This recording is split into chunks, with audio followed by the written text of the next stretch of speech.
is slow going down the backstretch. Jerry, what's going on? A number of drivers are beginning to complain that they are getting significant raindrops in turns 1 and 2. Apparently the car is beginning to slip and slide a little bit, and there may have been some contact a moment ago down in turn 1. We're hearing now from one of the crews. Dale Jarrett, car number 90, we're told a number of others are complaining that there may be some rain, and it is picking up here in the pits as we are just 4.5 laps away from halfway. Let's take a look at it. Ned, you saw it up there in the corner. Yeah, he went down. Here's Trickle running in 4th place, and all of a sudden he runs up on Todd Bodine, and Todd Bodine slowed down, it looked like, and Trickle had to take an evasive move, and Terry Labonte went by him, and then he dropped all the way back to 7th now. We'll check Bill Elliott's windshield, see if we can see any raindrops. Yeah, we see some rain. Yeah, there are raindrops. No question. Caution's out. We are 3 laps short of halfway. Here comes Jarrett and Irwin off corner number 4. They take the flag and slow down. That completes lap number 160. The halfway point is 163. Well, now, do they make pit stops, or do they stay out there and hope the skies will open up? I think they stay out there, Ned. Yeah, I'd say so. I mean, you see the sky there, and I don't think it's going to rain, but no, again. Okay, there was a race back in the pack to the line, the caution flag. That's Trickle, Jeremy Mayfield, Johnny Benson, and they all go by either side of Trickle, and it's Trickle to the line. And well, I don't know. I'd hate to call that other one. Well, that was close. You're right. I think place went to Mayfield and show to Benson, but that was very, very close. Benson is driving like he was able to get that position. But, yep. You know, that really is it's a real quandary for these teams right now. If the green flag goes back, if they rethrow the green flag, they need those tires, but they're coming in. They're coming in. I don't believe it. Here they come. Yeah, they figure it's not going to rain long. But if the front runners don't come in, those guys back in pack are going to. Ray Dunlap in Labonte's pit. Well, Bob, Terry Labonte will be the first car to hit pit road here, and the Kellogg Chevrolet is in. They are going to go to the right side and put on tires. They've got fuel in. Yeah, it's a concern about the rain, but looking to the west, the sky looks pretty good. Let's go down to Jerry Punch with the leader. Likewise, Dale Jarrett had already run 58 laps at this last pit stop on these tires. And like Ray said, it is getting light off of turn 2, although we are seeing raindrops as DJ is away. Let's check in with his teammate in Bill. 4 tires for Kenny Irwin. They wanted to make an air pressure adjustment. Kenny said, no, please don't change the way the car handles. 18 seconds flat. He beats Jarrett out of the pits. Here comes Martin Labonte, Kenny Wallace, and Dick Trickle. Like the Todd Bodine, though, beat everybody out as... like Cope got a little sideways there as he accelerated out of the pit area. There's Todd Bodine, and he was the first to complete the pit stop. Looked like the lead that he had looks like it was the old 2-tire stop. It's hard to imagine he's changing 4 tires because the 28 car Kenny Irwin has that great pit position, that #1 spot, and all he's got to do is just let the clutch out and go across the line. So there's Kenny Irwin that I'm talking about. Yep. Now all of those not on the lead lap are coming in. Dale Earnhardt did not pit. Let's look at this exit from pit road. And we'll see Todd Bodine right in there. He's going to, we'll see the right side is up. Never changing the right side. Ricky Rudd just now getting into his pit as Todd Bodine leaves as they go around to the left side on Kenny Irwin's car. And here comes Dale Jarrett. He's coming down pit road. Kenny Irwin goes across the line, and he will be the second car out. Down to Ray Dunlap. Well, guys, a very serious strategy move down here in the Goodwrench pits. Dale Earnhardt was 25th on the racetrack, and they just said, we are not going to pit. We're going to stay out front, and we're going to hope for the best. Now, there was another Black 3 that took this kind of a gamble this week. His name was Kirk Shelmerdine, and he won the ARCA race on Friday. Could be a big gamble for Dale Earnhardt.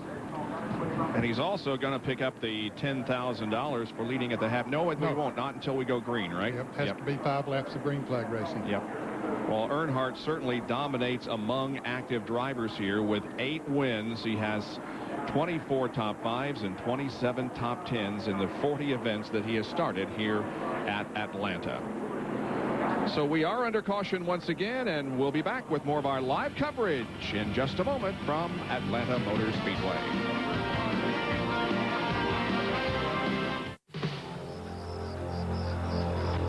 While these two trucks appear to be exactly the same, there is, however, one measurable difference. The brand of brake pads. Performance friction carbon metallic. The power to stop the best. Ask for them at AutoZone.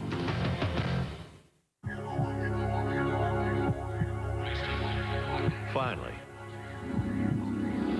after 49 years, you now have a soft drink that not only refreshes your thirst, it refreshes your sport. Drink accordingly.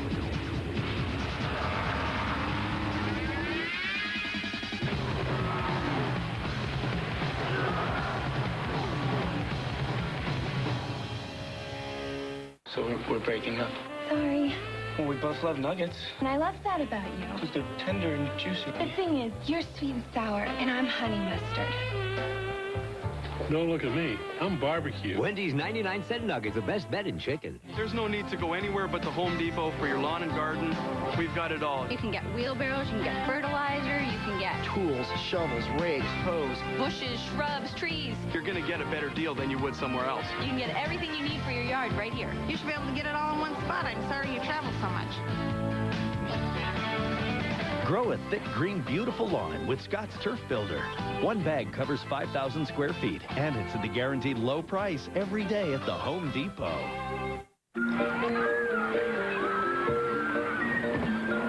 What's the matter, clown boy? You need to make a call, but you don't have the change. Cheer up, Spunky, there's a way. Just use 1-800-COLLECT. It's 10 cents a minute every evening. Saves a bundle of cash, you can talk longer, too. Go ahead, make some calls. That's great. Mine's 1-800-COLLECT. 10 cents a minute every evening.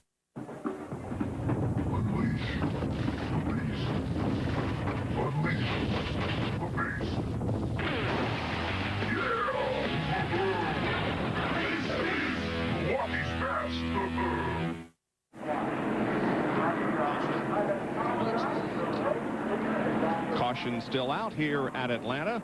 Should be going back green here in just a few more minutes. Well, we have hockey coming up on the Deuce tonight at 7:30 Eastern Time. Fire on Ice features the New Jersey Devils against the New York Rangers. 7:30 tonight, ESPN2's Fire on Ice.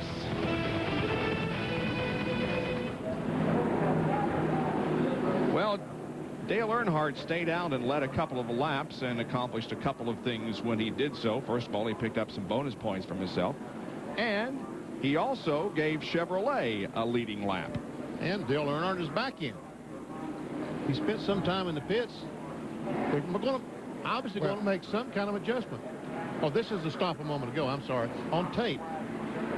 And we see him making an adjustment. See the thing they threw out of the right front? Mm-hmm. Looks like a part of a spring rubber or something. They jerked out of the right front. So that will make the car a little bit looser getting in the corner. That was good strategy on their part. They were running back in about 25th position. There are only 29 cars on the lead lap. And so he didn't give up much, and he gained 5 bonus points. And if the skies had opened up and rained, he could have won the race. Yep. So, and then apparently they figured, well, maybe it's not going to rain, so better come on in and make that pit stop. Good strategy. In the lead right now is Todd Bodine. And second and third are the Yates cars. Kenny Irwin and Dale Jarrett in that order. There's Jerry Punch with a good crew chief story. Well, you're looking at Richard Slugger Labby, who is the new crew chief for Kenny Irwin, but he's also the old front tire changer for DJ, Dale Jarrett. And Slugger, you're up here changing tires for DJ, but watching your young man, Kenny Irwin, pretty impressive. Yes, he is. I mean, last thing he told me this morning when he got in the car, he said, hey, we come to win this race. And, man, if we can finish 1-2, that'd be a great day for Robert Yates. I mean, we've had some bad luck this year, and it'd be a great day for everybody, Texaco and Quality Care, if we could finish 1-2, which is like what we want to do, you know. With you calling the shots down on the 28 now, at least prior to the race day setup, how close are the 28 and 88 when it comes to the setup and chassis? I could show you the setup sheets, and the wheel weights are within 1 pound of each other. I mean, they're almost identical. I mean, Todd Parrott, he's been good to myself, and Robert and Raymond Fox. I mean, I'd be lost without Raymond Fox. I mean, he's like a right-hand man. 28 team's a very good team. We're just looking to improve. We got a lot of young talent, and we want to win races. Now, when do you get to be off the tire changing crew, get to be down there and actually be calling the shots for the 28? Well, me and Robert are still talking. I mean, we got to do what's best for both teams. Not just the 28, but the 88, and we'll get it worked out in a couple weeks. Anyway, congratulations on the promotion. Thank you. Appreciate it. Look forward to it. Richard Slugger Labby promoted to crew chief for Kenny Irwin, although he is still the tire changer because he's so doggone good at that. He's the tire changer for Dale Jarrett, and they want to keep him here if they can because he is one of the best. That might be the first. We've seen a crew chief changing tires on another car. Here's the last pit stop that Dale Jarrett made. We see there's Slugger on the right front, changing the tire. Checked it off, tosses it to the side, throws the other one on, grabs the wrench, tightens the lug nuts. Now back around the other side, taking the nuts off. Jack goes up. Mike Ford gets the jack up in the air. On. Let's go. Attaboy. Good pit stop. Bill Weber. Well, down here in the Kenny Irwin pits, Raymond Fox is one of the guys calling the shots today. Give you some equal time. Slugger's down there saying you guys are having a heck of a day, and you are.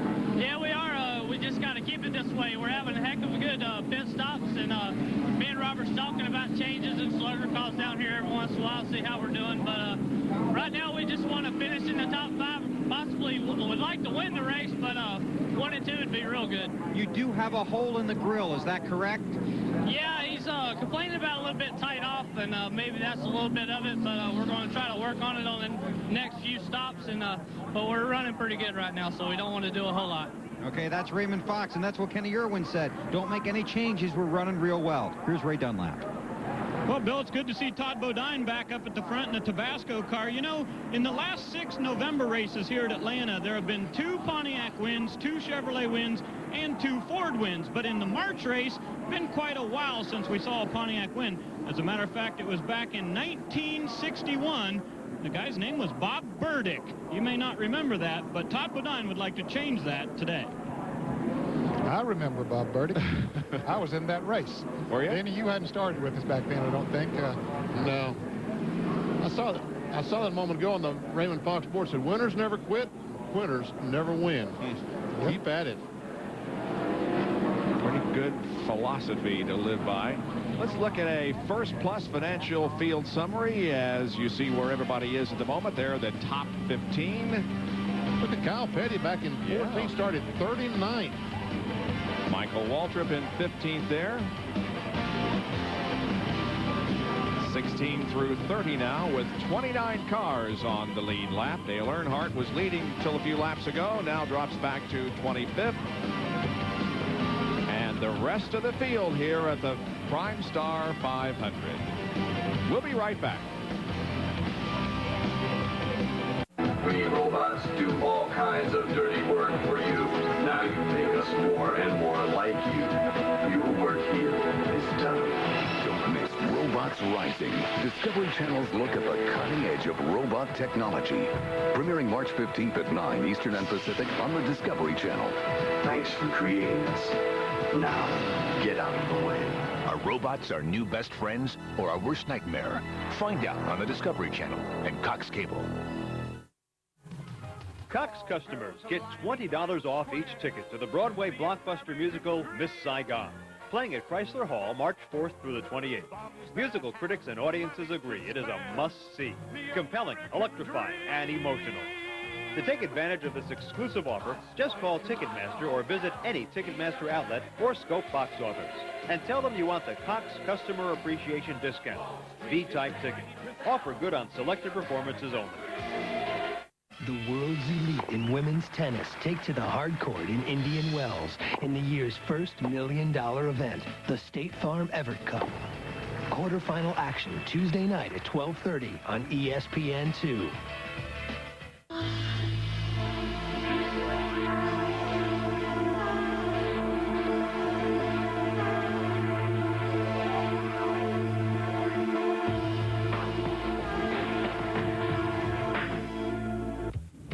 Every 10 seconds or so, a stop sign goes up somewhere in America. And every 30 seconds, a traffic light goes up. It's as hard on your car as it is on you. It's stop and go, stop and go, stop and go driving. Use Pennzoil, formulated for today's stop and go driving. Stop, go, Pennzoil. Next time you purchase Pennzoil Motor Oil, get a free subscription to your favorite magazine. See store for details. Now there's a tire that can survive even this. The Goodyear Eagle F1 Run Flat. Even with no air pressure, Goodyear Run Flat technology lets you drive up to 50 miles at 55 miles per hour to safety, so you won't get stuck with a flat. Serious technology, freedom from worry. Eagle F1 Run Flat. Serious freedom. Only from Goodyear. Goodyear, Goodyear. The scene is Atlanta Motor Speedway, about 30 miles south of Atlanta in Hampton, Georgia. And we're past the halfway part of the Prime Star 500. Here's the Bud Race recap. Todd Bodine currently the leader. He's led 40 of the first 170 laps, 22 lead changes, 5 caution periods for 35 laps, averaging just over 130 miles an hour. Here are the guys who have picked up 5 bonus points for leading a lap. And we have a few more. Dale Earnhardt, the most recent leader, he has led 2 laps. And also today, Johnny Benson led 1. That's 11 different leaders. Yep. So far. We have 3 cars out of the race. Jimmy Spencer, Mike Skinner crashed, and Gary Bradbury also out of this event. Spencer and Bradbury both lost an engine in their cars today. You see Dick Trickle, the Heilig-Meyers Ford Taurus. We mentioned that Junie Donlevy scheduled for surgery today. Let's get more from Jerry Punch. Go find out 35 car took right. Bob, we are told from down here in the Heilig-Meyers pit that within 30 minutes in Richmond, Virginia, at approximately 2 o'clock Eastern time, Junie Donlevy, 73 years of age, will go into the operating room to have an aortic valve replaced. Now, you know how a lot of surgeons play music in the operating room? I think Junie's requested that they run the audio from the race so he can update how his driver is doing. And right now, talking to Tommy Baldwin, you guys, your driver, Dick Trickle, doing awfully well after a number of adjustments. I tell you, we got a real good long race set up in this Heilig-Meyers Ford Taurus. I wish this rain would stop it, so we can get going racing. We're just hanging out in 4th place there, just, buying our time, trying to get some laps. A lot of these guys can only go about 30, 40 laps. We can go a good 50 laps. We're real confident in today. I think we can get back in the top 5, and I'm real proud of everybody back at the shop. Junie Donlevy's getting operated on right now, and hope everything going well over there. And I also like to say hi to my buddy Steve Parks, who's in the hospital right now. Hope you watch it, bud. I'm going to try to win this one for you guys. So a lot of emotion in this pit. So Tommy Baldwin, by the way, one of Steve Parks' best friends, a former crew chief when Steve was in the modified ranks. And Donlevy, guys, 14 of the 50 greatest drivers in NASCAR history drove for Junie Donlevy. Fred Lorenzen, Joe Weatherly, and our own Benny Parsons among those 14 who drove for the legendary car owner, Junie Donlevy. Let's see if we can talk to Dick Trickle and see what he's got. Dick Trickle, this is Benny Parsons up at ESPN. Do you read me? Yo, we read you, Benny. How's everything going, Trickle? Looks pretty good up here. Well, I'll tell you what, it's a beautiful day at Atlanta, Monday. We got a little loose one time there and got out of the top 5. The body got up underneath it. We got a little loose going in the stream, but we collected up and we're back in the hunt here. So the Ohio State gave me a good car here. We're just trying to tweak it, get the turn just a little bit better. We're going to go on. What happened going in turn 1 that time? Did you almost run in the back of Todd Bodine? Is that what caused you to go way high? Yeah, they slowed in front of me a little bit, and I got up to the high side. I think he started racing a little bit. Nobody else was up there running that groove in, and 5 car got up behind me and lifted me up a little bit. Had to collect it up, but here we are, ready to race. Well, good luck to you. Trickle right now in 7th position as he and the others are still at reduced pace here because of another shower that passed over the track. They have brought out some drawing equipment, but they're beginning to move back to their assigned spots, so we should be going green here before too much longer. Frank, I'm thinking about moving to another swamp. Oh, really? I'm just not comfortable living in a swamp where assassination attempts are taking place. Every loon with a vendetta, every snake with a sinus headache frightens me. Hey, snap out of it, Louis. Everybody knows it was you. Oh, Frank, I had no motive. I love Budweiser, and I love the frogs. Oh, yeah, you're good buddies. I forgot. Excuse me, if you would remember last summer, I invited them to that barbecue. Yeah, well, Louis, you wanted to cook them at that barbecue. Well, at least I invited them. Oh. You wouldn't have invited them at all. No multi-million-dollar contracts. No victory laps. Not even a winner's circle. But if you think these weekend warriors who run the SCORE Desert Championship Series take anything for granted, think again. Which is exactly why they run with the Duralast battery from AutoZone. A battery so tough, so dependable, we back it with a 2-year free replacement guarantee. The next time you hit the road, don't settle for anything less. What are you doing? You gotta use it right. Give me the blood. You got to dig deep. You got to dig deep. Think back. Remember when you were 6 and we took you to McDonald's for your birthday party? All the kids, all the fun. All for you, son. For you. Remember that day, son? Remember when someone stole your fries, but we never found out who? Never found out. It was him. Did somebody say McDonald's?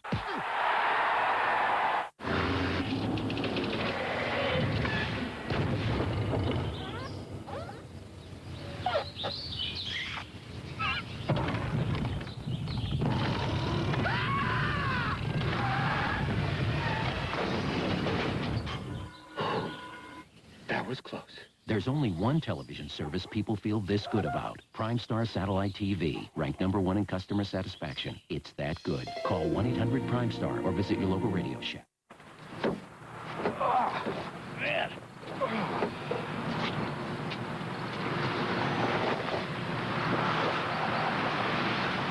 Hey, Dale. Hey, thanks. Sure, no problem. Hey, it may not be much, but I think the right end is lifting just a little bit in the turns. I'll have it checked out. Thanks. Okay. Saturday, Kelly. Sure will. Be good.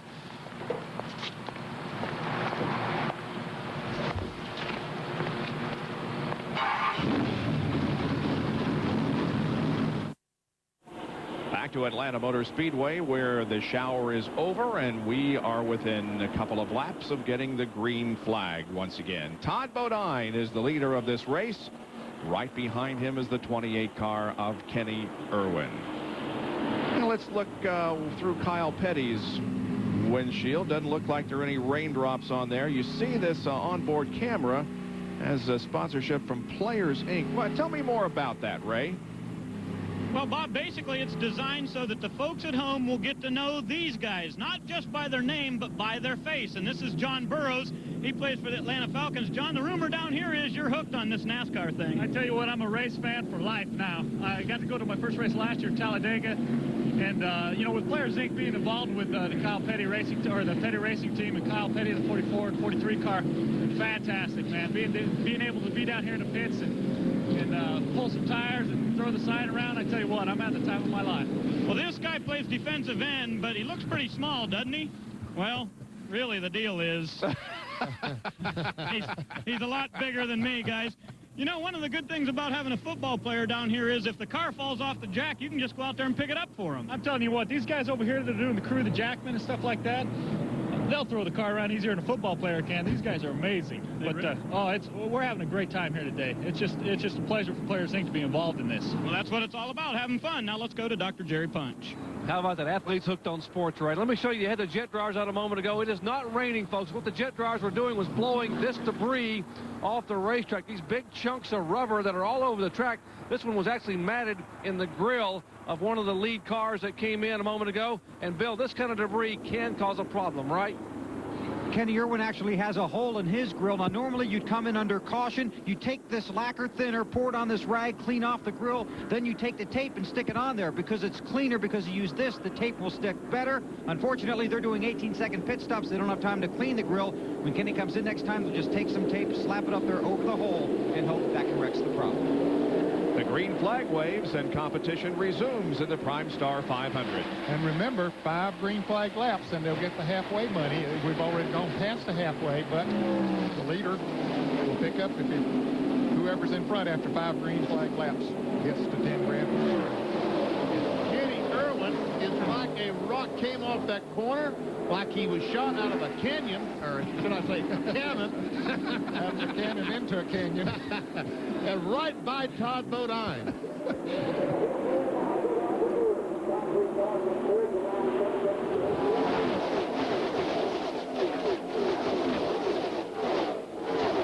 We understand that the 35 car of Todd Bodine is not eligible for the halfway money. Okay, Kenny Irwin is. So he wants to get it. Now it looks like that Dale Jarrett had a notion to try the inside of Todd Bodine. Let's see what happens as they come off the corner. Nothing this time. Jarrett stays back there in third. Mark Martin has just quietly worked his way up to fourth. That fourth car in line there is not the fourth place car in the order. That is Brett Bodine, and he is in 30th position, a lap down. There is Mark Martin, who's fourth. And right behind him is Terry Labonte. Terry has hung in there, been good all day long. And Jarrett got another good run. Yeah, Todd slipped a little bit that time coming off the turn 4, but he blocks to the inside of the racetrack and keeps Jarrett back there.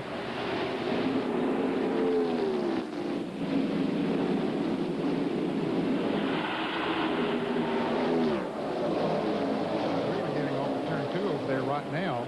Kenny Irwin not getting off turn 2 quite as good as Todd Bodine, and Todd run right back in on him.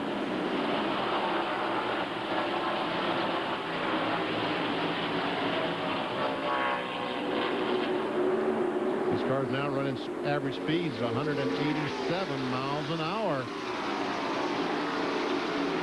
As they try to win that $10,000.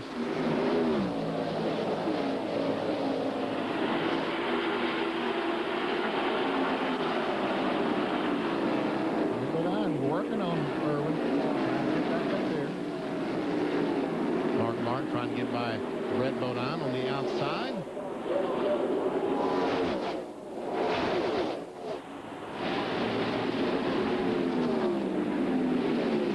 Well, they sort of tiptoe around on that outside, especially coming off with a little bit of a sprinkle.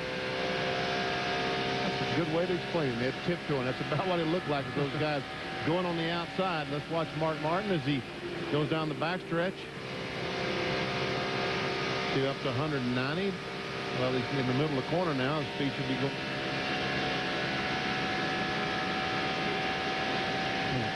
Having some problems with their Tabasco hot zone today. Kenny Irwin has won the $10,000 for not at the halfway mark, but at the lap eligible for the halfway money. First in his career that he's picked that up. Here's Jeremy Mayfield and Dick Trickle as they battle. Mayfield trying to take over the position. And that would be for 9th spot. Mayfield has 9th, Trickle in 10th. The first 3 cars have pulled away now a little bit from Mark Martin and the others. There's the separation. Isn't very much, but the real battle up front is among 3 cars. Well, one thing that helped them to pull away from Mark Martin is they got around Brett Bodine early after the green flag failed, and Mark had to chase him for a few laps, and then when he passed him, as you said, he had to tiptoe around, so that cost him a little bit of time too. We'll see how that works out now that Mark has free racetrack between he and the 3 leaders. You know Todd Bodine is doing a pretty doggone good job of those 2 tires, Ned. Yeah, he just changed 2 tires. That was a while back in the caution, but he got out first, just changed the 2 tires, and they're working well for him right now. So that might be something they'll put in the back of their mind. Come down to a pit stop with just a few laps to go. I would imagine he'd stick on 2 tires because we can see there is speed there. As Rusty Wallace trying to pass Dick Trickle. Got to move him into the 10th spot. Jeff Burton there in the 99, just outside the top 10.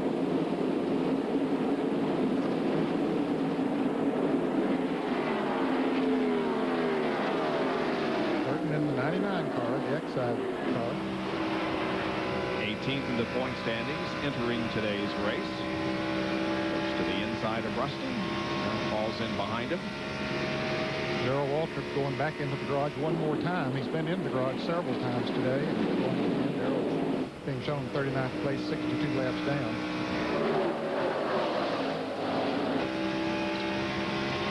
I think Darrell is using this as a test session today, Ned. His car is not Hammond, so I think he's going back in the garage, changing springs, changing the entire setup on the car, coming back out and see how that works versus what he had. I think that's probably what he's doing.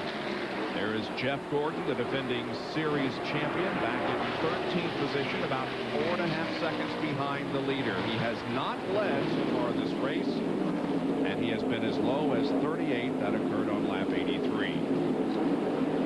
There's Brett Bodine, the Paychex Ford Taurus, number 11. He's a lap down. Kyle Petty in 14th spot on the lead lap.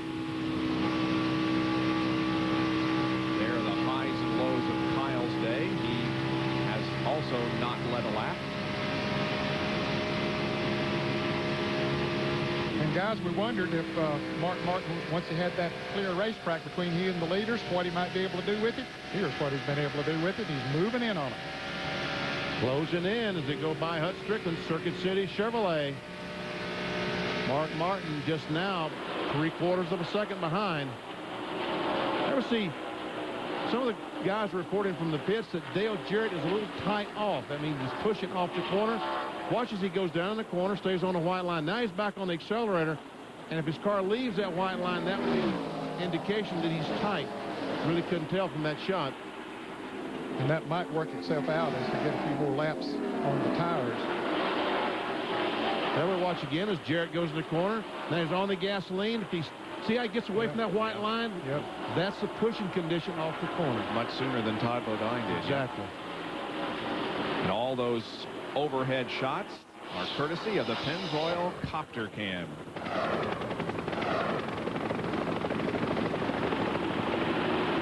Kenny Irwin, the leader of this race, although he's a rookie, he has competed here at Atlanta. In fact, finished 25th here last year after starting in 8th position. Now Jarrett has the tried to get the inside position on Bodine, but didn't do it. Well, he had a run on him coming off turn 4, but that thing pushed up just a little bit on him, and that negated the pass.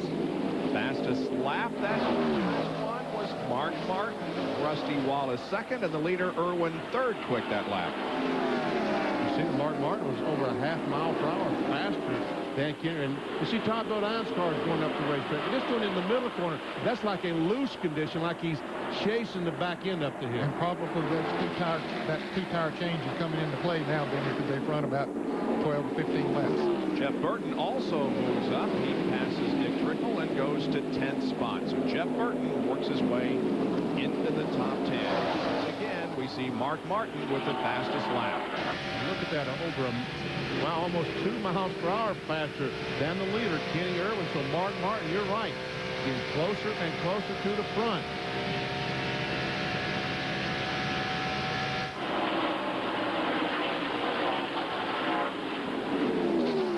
Kenny Irwin about to lead his 56th lap of the race. He has led more laps than anyone else. Todd Bodine second in that order. John Andretti, who led 33, has not been in contention for quite a while, and he's listed back in 20th spot. The top 5 are Irwin, Bodine, Jarrett, Martin, and Labonte. Back in a moment.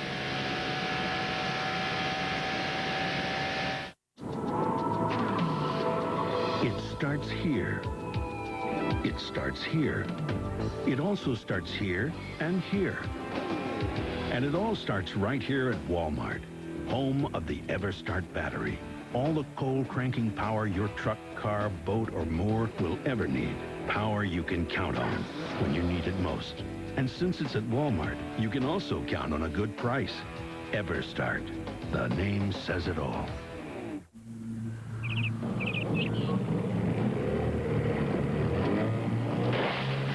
At Plank Road, we don't do everything well. Fortunately, beer is something we do well.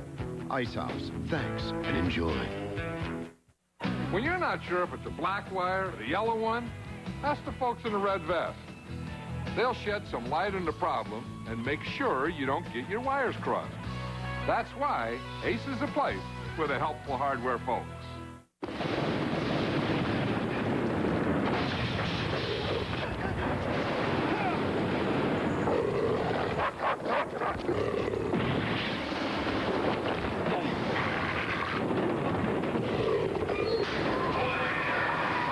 Meet Duke, cop.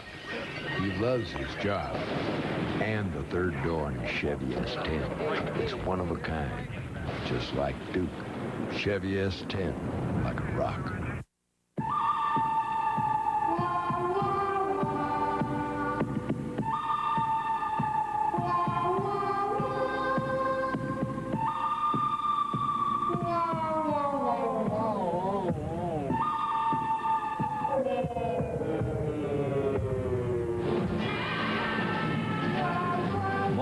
Synthetic motor oil. Even at 35 degrees below zero, nothing outperforms Mobil 1. We've got a good competitive Winston Cup race going on here at Atlanta Motor Speedway. Almost to the 200 lap mark. We'll run 325 today. Kenny Irwin in the Haviland 28 is the leader. Jarrett second. And Mark Martin has moved to third as Todd Bodine drops to fourth. Right now, we got three of those Ford Taurus up front. Of Pontiac is in fourth, and Chevrolet is in fifth.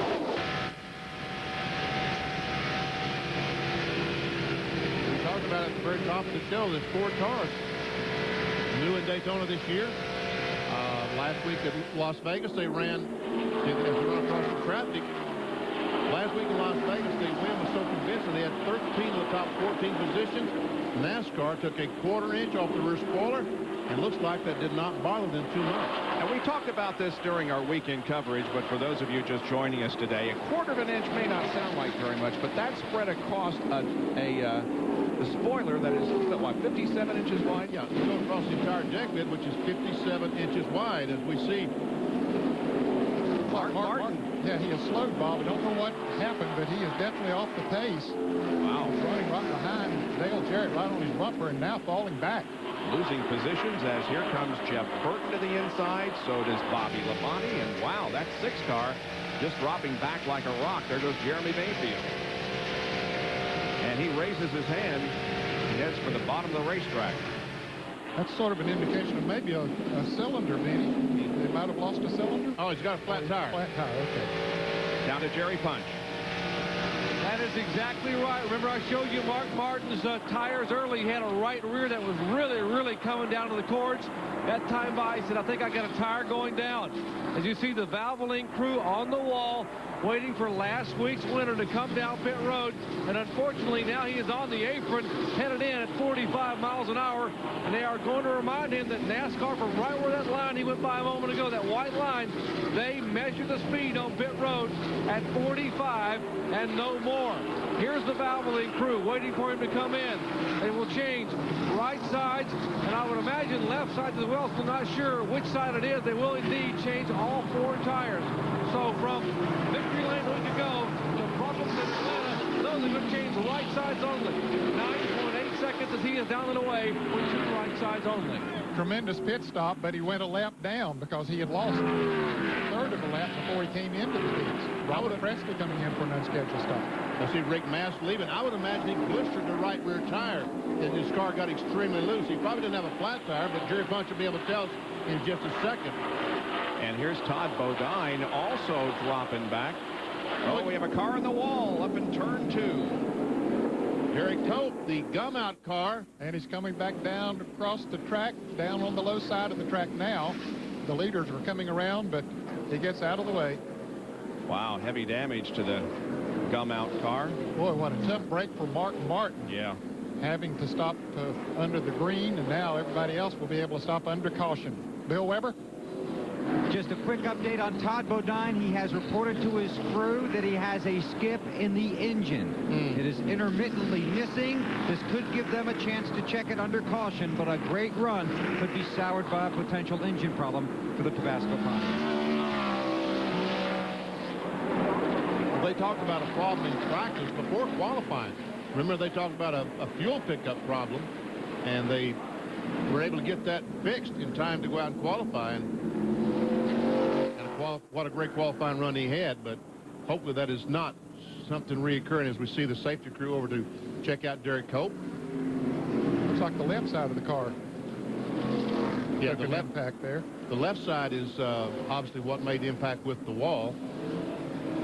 I'm guessing he goes in the corner and spins, does a 180 and smacks the wall with the left side. Well, let's take a look and see what did happen.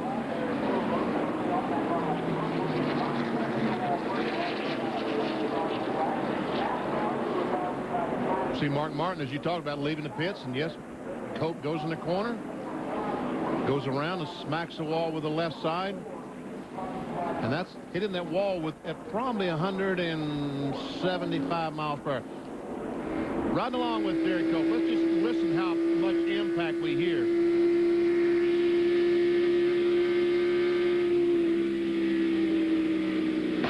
Oh, tire bleed. What'd you say? You heard the tire blow. Yep. Without any kind of warning. Wow. All right. We have those on the lead lap on pit road for a lot of service here. And Terry Labonte is in. Left side, right side's already on, left side's on, and away he goes. Dale Jarrett also on pit road. They're completing his stop. He's waved away. Kenny Irwin also getting the stop completed, and he's down. And will be the first out. Well, he's right there at the end of pit road, and all he has to do is just accelerate a little bit, and he's out of his pits. As the rest of the cars, and there we see the tire off Derek Cope's car. That's the tread or the cap off the tire. You see the helmet's off Derek Cope. Still working to get him out of the car.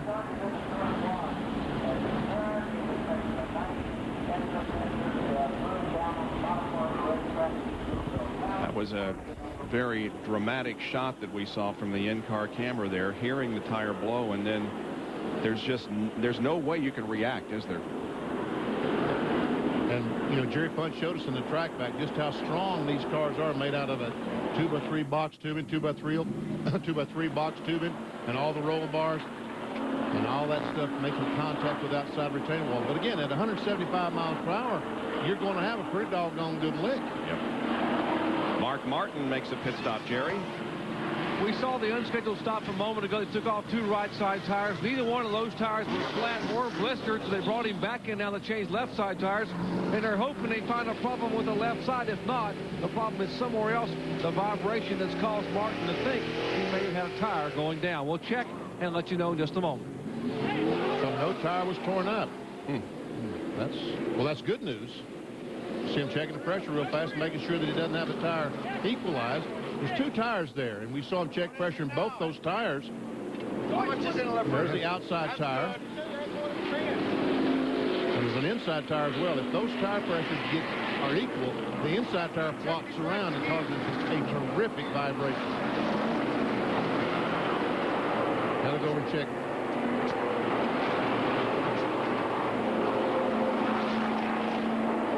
Remember, Mark Martin had a vibration last week at Las Vegas. However, he did manage to win the race. And that was a transmission problem, I think. As a matter of fact, he told me that it broke the tail housing on the transmission. Jerry Punch?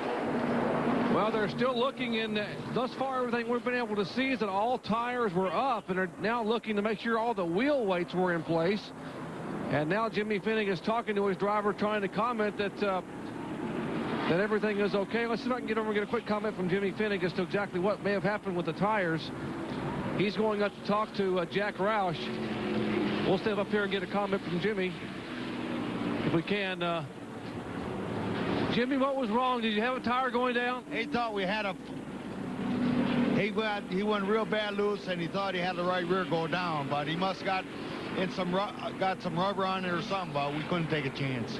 All right, they checked all 4 tires, and apparently they were all 4 up, no blistering, and hopefully the vibration is gone and everything has been settled in the Valvoline pits. And like Jimmy said, you cannot afford to take a chance. That is for sure. We are under caution because of a crash involving Derek Cope, which happened just a few minutes ago. Let's ride along and listen once again.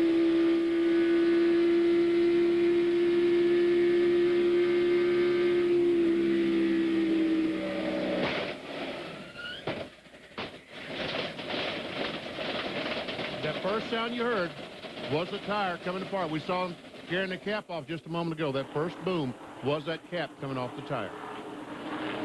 We'll take a break and be back with more live coverage of the Prime Star 500 from Atlanta Motor Speedway in just a moment. This safety tip brought to you by Virginia Power. When using an electric power saw, protect your eyes with safety glasses. Wear sturdy shoes with non-slip soles, and be sure to roll up your sleeves before you go to work. Now, when you're using it, don't overreach. It can cause you to lose your balance or even drop the tool. And check to make sure that the retractable blade guard operates freely without sticking. For more tips and information, watch HGTV, Home and Garden Television. Many have witnessed its awesome power. It is a strategic device of immense importance. It can bring into range an entire nation, a single neighborhood, or any segment of the populace. And most remarkable of all, it's growing even stronger as advertisers and viewers use it in record numbers. From Main Street to Madison Avenue, America's sold on cable. Hampton businesses are sold on cable rep advertising. Call 873-1366 today. Before I sing the national anthem, there's one thing I have to say. Bring on the funk. Gleaming. Soft, comfortable Wrangler jeans are perfect when your family's going out for dinner. And no matter how far out you go, Wrangler, real comfortable jeans. Wrangler jeans, perfect when you're training your dog, or when your dog is training you. Wrangler, real comfortable jeans. As you may have read on the internet, in a national tasting of regular and ice beers, brewmasters and beer experts named Old Milwaukee the best tasting beer in America. And this just in, Old Milwaukee Light has won the gold medal for best tasting light beer, beating every other major light beer for taste. Judge for yourself. Old Milwaukee and Old Milwaukee Light, America's best tasting beers. Welcome back to Atlanta Motor Speedway. Under caution because of an accident involving Derek Cope. And he is out of the car and on the way to the infield care center where all accident victims are taken for at least a preliminary checkup. Now, Mike Skinner has already made a visit there today after an early crash. He's been transferred to Georgia Baptist Hospital in Atlanta for further tests. The tests they conducted in the infield care center were all negative, and we certainly hope they are when they get to Georgia Baptist. But Derek Cope is the most recent victim of an accident. These overhead shots come to you courtesy of the Pennzoil Copter Cam flying high overhead at Atlanta Motor Speedway. We're on lap 212. 211 laps have been completed. Terry Labonte has been put at the front of the field with Kenny Irwin running in second position. Bill Weber has more from pit road. Well, here's the situation. Kenny Irwin is learning by doing, obviously, as a rookie in NASCAR Winston Cup. Earlier in this race, he led the field back to the caution flag. After he took the caution, he went a little fast into turn 1. NASCAR told his crew to make sure he knows to slow down after he takes the caution. Well, this time, after he came off of pit road, he beat the 5 car off of pit road. NASCAR apparently is telling the crew he did not catch up to the pace car fast enough that he was holding up the rest of the field that wanted to get around the track. For that, they've moved the 5 in front of the 28 on the track. The 28 guys are not happy about this, but they just had a big meeting here on pit road. Robert Yates just told his driver, shake this off. We can still have a good run. And the team's getting themselves fired back up for the finish of this race. Okay. Yeah, I really like this. We've talked to Raymond Fox. We've talked to Robert Yates with the 28 car, and neither one of those guys have talked about winning the race. They're not putting that kind of pressure on their driver that, look, you've got a best car here, you've got to win that race. And that's the kind of pressure that rookies really and truly do not need. Well, certainly Irwin has been in contention for the win here, and the last race won by a rookie was in a Robert Yates car. It was Davey Allison in Dover, June of 1987. It's been almost 10 years. Actually, over 10 years, yeah. Well, there hadn't been any sun out to warm up your calculator, Bob. Solar batteries are down. That's right. So we will have a report and check on the condition of Derek Cope while we take a commercial break. From Atlanta Motor Speedway, we'll be right back. Stay with us for more live coverage.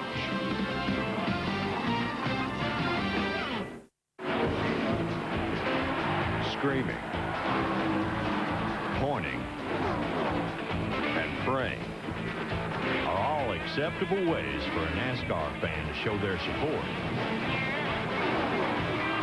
Now, there's another. Drink accordingly.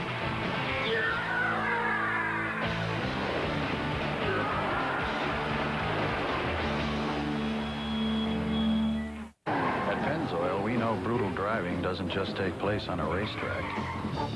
It begins at the end of your driveway. You stop, you go. You stop, you go. If this reminds you of your commute, we recommend you use Pennzoil Motor Oil. Pennzoil, formulated for today's stop-and-go driving. Morning, Bob. Morning, Henry. Stop, go, Pennzoil. Next time you purchase Pennzoil Motor Oil, get a free subscription to your favorite magazine. See store for details.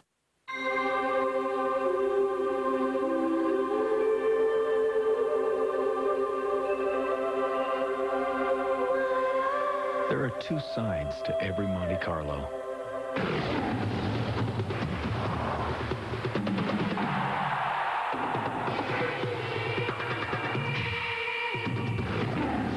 Monte Carlo. The side you show the world is up to you.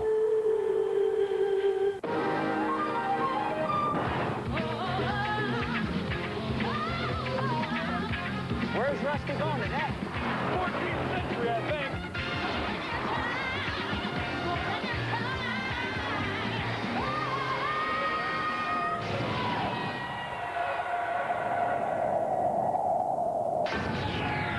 What'd you get? Italian Renaissance. Nice.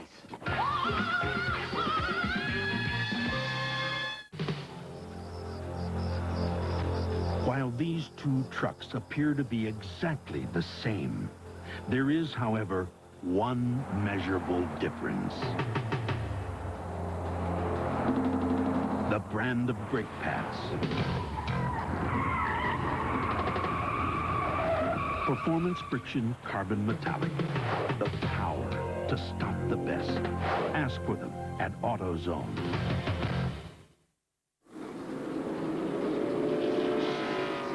Drivers have been given the signal, one more lap to go. When they come around next time, we'll get the green flag. Mark Martin is on the tail end of the lead lap. The leader of the race is Labonte, Irwin second, followed by Johnny Benson, Kenny Wallace, and Dale Jarrett, your top five. Here's Bill Weber. Raymond Fox, you left the pits first, but you're second on the leaderboard. What did they tell you about your driver? Well, NASCAR said that we didn't catch up to the field quick enough, so we beat them out of the pits. That's what counts. put that behind us, and we'll go racing now and see if we can win this thing. How is your car? It's pretty good. It's still a little bit tight. We made a little bit of adjustments. Don't want to do too much, and see how it ends up. Okay, and they also had enough time to put one piece of tape on that hole in the grill. All right, the cars are lining up for the restart now. That car on the inside, Greg Sykes, remember, does not have third gear. Well, that inside line needs to be aware of that. And once again, we see Sykes go to the inside. Yep, everybody passes by.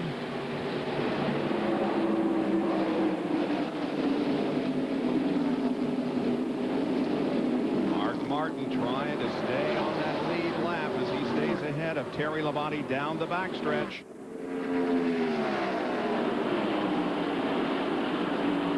Under NASCAR rules, if you're unfamiliar, the caution flag comes out now. The pace car picks up the leader, which would be the yellow car, Terry Labonte. And Emerson battle for the lead. Looked like Kenny Irwin was taking a look on the inside. He took a look in the tri-oval, but nothing doing at the moment. The back bumper of Mark Martin. Martin has to stay out there. He's hoping for a call. He had that misfortune to make the green flag pit stop. Ooh, there's about to be some trouble back in the back of the pack that could have brought that caution, but they got it away. Body working hard to put him a lap down. Almost gets those left side tires in the grass, but is successful in putting Martin a lap down. Here comes Kenny Irwin and the third place car of Johnny Benson. Nope, Benson didn't make it. Benson is a teammate to Martin with Jeff House cars.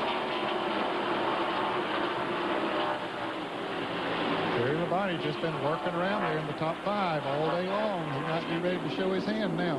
Very consistent ride for Labonte, who has never won here at Atlanta Motor Speedway, but has finished second in March of 1996. How about the defending Winston Cup champion? He's back in 15th spot now behind Rusty Wallace and Jeff Bodine. And that's when I made that comment a moment ago in the last lap. That's where that trouble was about to happen. There were a couple of cars side by side, and right in there where Jeff Gordon and Rusty Wallace are, but then they singled out, and everything's okay.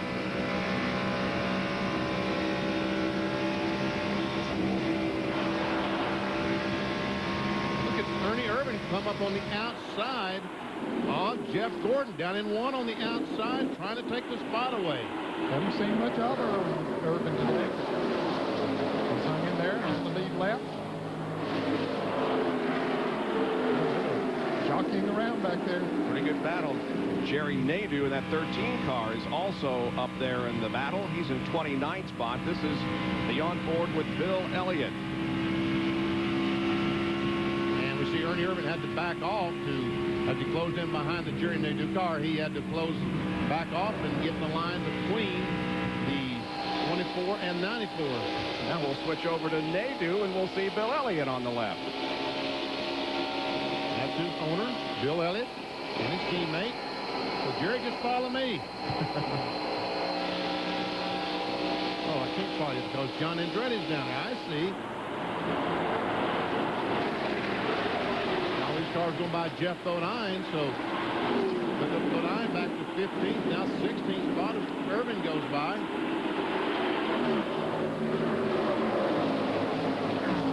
John Andretti there in Richard Petty's car, led 33 laps of this race early, but has been back in the teens and the 20s since then. And he's currently in 18th. Jeff Burton comes up and challenges and passes Benson, and Jarrett now has gone to third. So we have Labonte, Irwin, Jarrett, Burton, and Benson. Kenny Wallace still continues to have a good run today. He's in 6th spot. There's the first 3. That's on the first 2 with Mark Martin, and there you see the rest of the field is Kenny Wallace right on the back bumper of Johnny Benson. Wallace's back bumper is Bobby Labonte, followed closely by Jeremy Mayfield in 8th.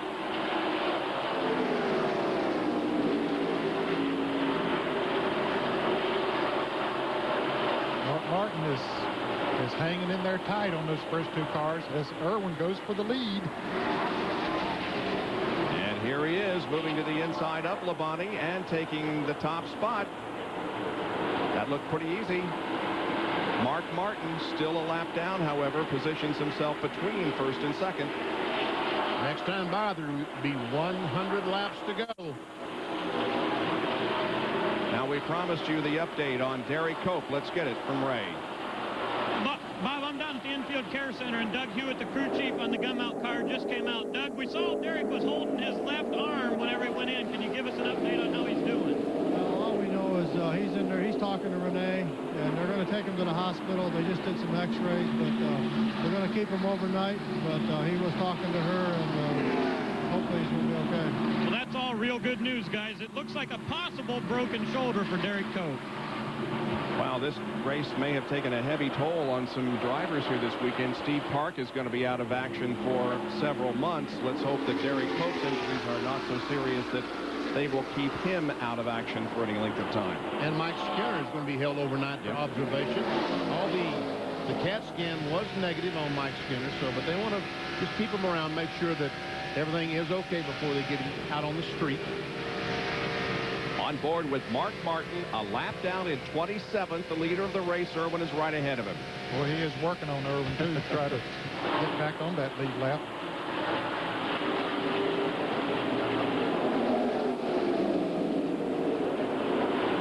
So everybody hugging that inside.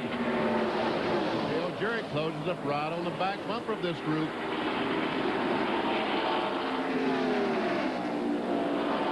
Fourth position, and the driver gaining on the drivers in front of him is Jeff Burton.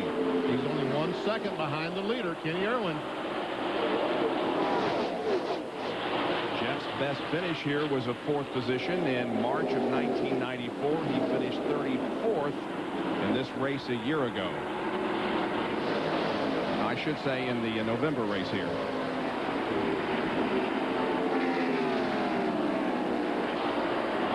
Burton was the fastest car in that last lap. I beg your pardon, it was the 26 car, Johnny Benson.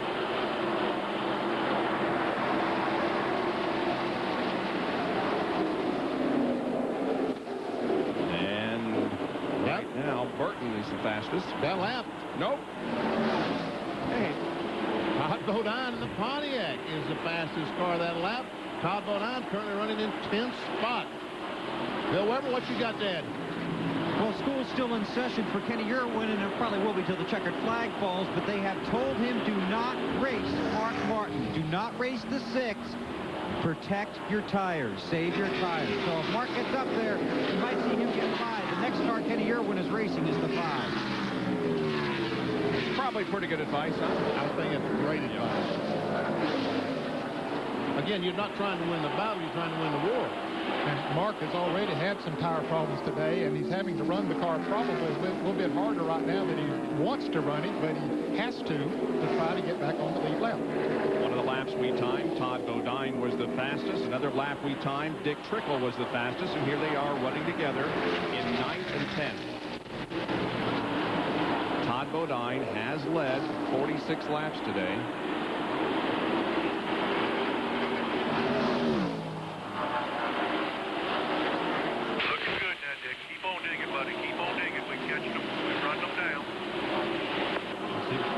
For Dick Trickle telling them that they're running faster than the leader, getting closer and closer.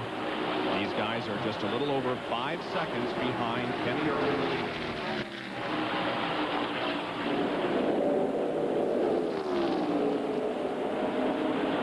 And there's a good 3-car battle up ahead of those guys. Wallace, Labonte, and Jeremy Mayfield. That's 6th, 7th, and 8th.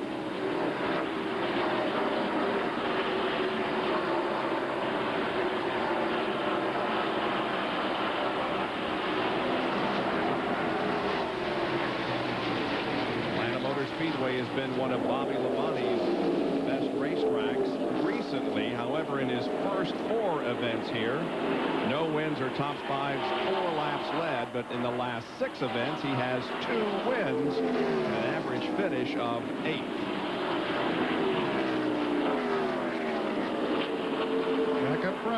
Irwin still leads. Terry Labonte running second. Jarrett is third, and Jeff Burton is in fourth position. 234 laps are complete here at Atlanta with 325 the scheduled distance. As we go to break, take a look at the top 10. We'll be right back.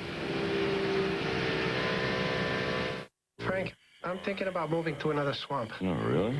I'm just not comfortable living in a swamp where assassination attempts are taking place. Every loon with a vendetta, every snake with a sinus headache frightens me. Hey, snap out of it, Louis. Everybody knows it was you. Oh, Frank, I had no motive. I love Budweiser, and I love the frogs. Oh, yeah, you're good buddies. I forgot. Excuse me, if you would remember last summer, I invited them to that barbecue. Yeah, well, Louis, you wanted to cook them at that barbecue. Well, at least I invited them. Oh. You wouldn't have invited them at all. I want my baby back, baby back, baby back, baby back, baby back, baby back, baby back. I want my baby back, chili, baby back rib. I want my baby chili, baby back rib. Barbecue sauce. I want my baby back, chili, baby back rib. I want my baby chili, baby back rib. Barbecue sauce. I got my baby back. Chili's grills like no place else. Independent rear suspension, dual shocks, and a sway bar. Rick, it's all there. That's good, because when things get rough out there, suspension is everything. The Sportsman by Polaris is the best performing, best riding ATV you can buy. Here's why. Other manufacturers use a straight axle that bounces over obstacles, losing traction. Our independent rear suspension hugs the terrain for better traction and a smoother ride. The Sportsman 500 and the all-new Sportsman 335 with shaft drive. You gotta ride it to believe it. Come on, baby, let's see what you got. It's gonna be huge. This is gonna be huge. It's the bargain of the month from Coast to Coast, Superstar, and True Value. This month, there's lots to cheer about with a 6-outlet power strip, a Rubbermaid trash can with wheels and a locking lid, or a 1-gallon gas can. Go, baby! Go, baby! Go, baby! I told you it was gonna be a gas can. You got the gift. Thank you. Bargain of the month. It's a very, very big deal. Yeah!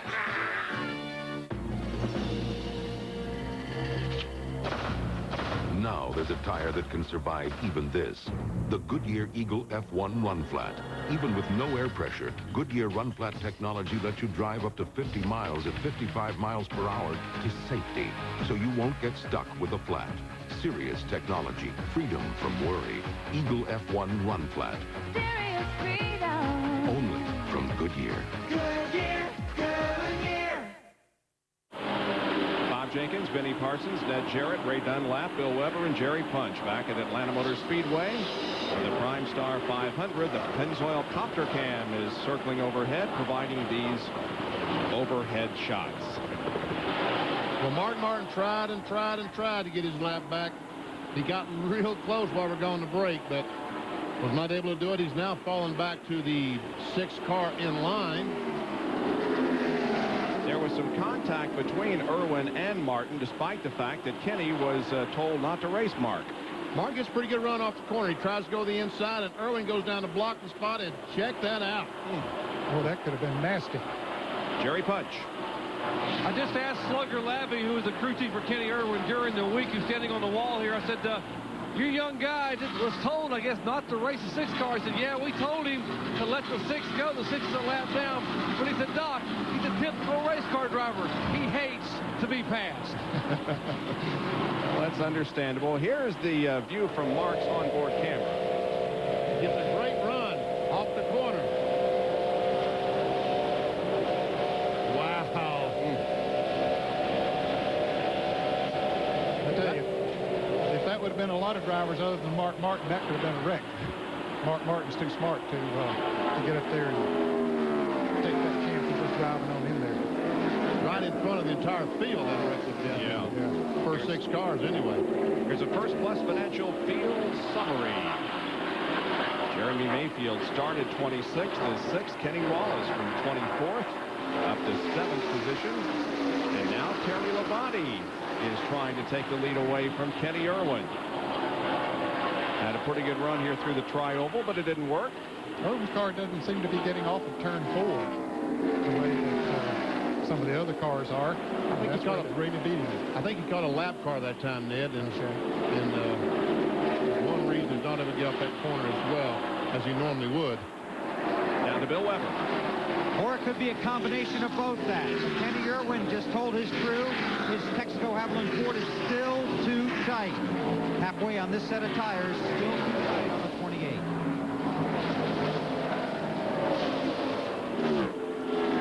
Bill Jarrett right now is closing in right on the back bumper of Terry Labonte. Labonte's car pushing just a little bit, and there's a slow car, another slow car of Jared Nathan. He immediately moves over and lets his leaders go by. Looking inside of the racetrack. Smart thing for him to do. About the 99 right now. He's about 1 3/4 seconds behind. Yeah, losing a little bit of ground too, but he's running right in there in 4th place. Probably just taking care of his tires right now. No laps led for Jeff today, but a good run going for him. Check the speeds here as they cross the line. See who's the best. Well, Jeff Burton was that time. You see the leader ran 182.8. Jeff Burton 184.168.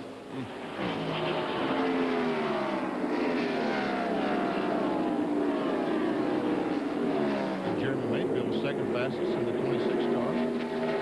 Johnny Benson was third. Yep. There's the first 3 cars. Kenny Irwin is the leader. Terry Labonte is second. Dale Jarrett is third. Jeff Burton is fourth. And once again, the fastest car. Whoa! Rusty Wallace. He's running back in 11th position, but had a good lap.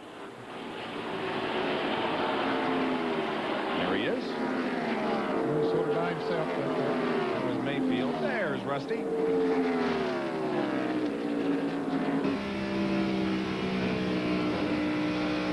Right along with Rusty Wallace, you see there's nothing right in front of him. Nothing at all.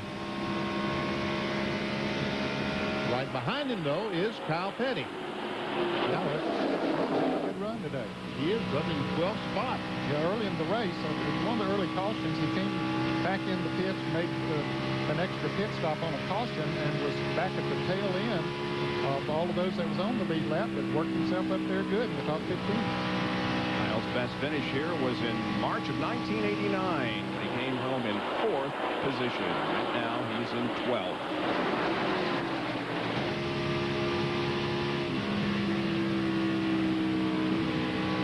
Remain stable up front as a great 3-car battle is continuing here at Atlanta Motor Speedway, with Kenny Irwin looking for his first NASCAR Winston Cup victory, pursued by Labonte and Jarrett. We'll be right back. In an emergency, it's critical for your rescuers to know if you have diabetes, an allergy to medication, a heart problem, or any other medical condition. When you join Medic Alert, your emblem tells them about your condition and shows them the number to call for vital information from your medical file. Medic Alert membership, it's instant identification and so much more. Join now. Call 1-800-ID-ALERT. That's 1-800-ID-ALERT. Hi, I'm Mike Joins from the law firm of Joins McCarry. If you're trying to handle a Social Security, workman's compensation, or a personal injury case on your own, the monster of never-ending red tape can swallow you whole. At the law firm of Joins McCarry, we're available 24 hours a day. We offer free consultations, and we'll even come to you. If you're call Joins McCarry. Call Joins McCarry. We'll fight for you. ESPN magazine is gonna be fat, but please, no swimsuits. Yeah, no bikinis. No one pieces. No thongs. None of that. All nude. Tastefully done. But definitely all nude. That's important. Very important. Yeah. To be tasteful. No multi-million-dollar contracts.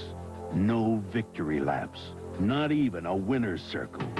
But if you think these weekend warriors who run the SCORE Desert Championship Series take anything for granted, think again. Which is exactly why they run with the Duralast battery from AutoZone. A battery so tough, so dependable, we back it with a 2-year free replacement guarantee. The next time you hit the road, don't settle for anything less.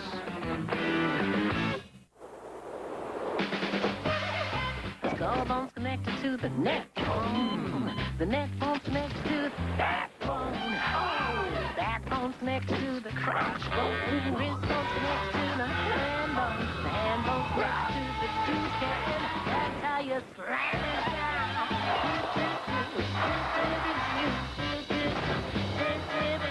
The hand bone's connected to the toucan. And that's how you slam it down.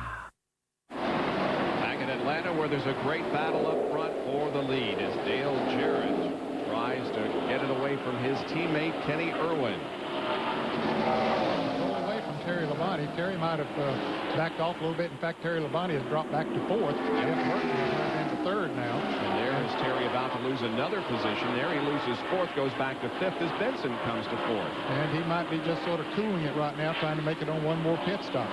Meanwhile, here the Yates teammates slugging it out on the racetrack.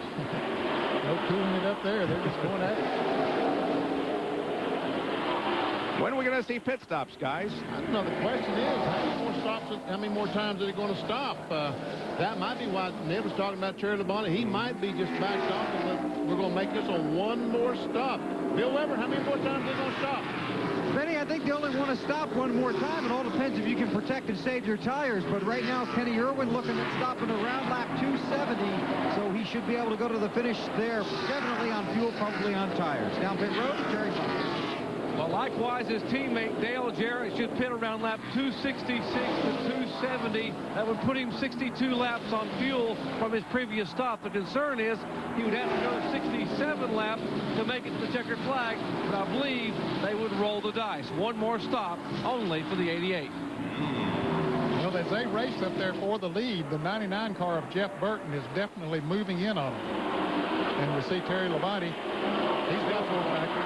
He's got some problems, Labonte does. I don't know exactly what it is, but we saw him up there just a moment ago, and now he's falling back to the ninth spot.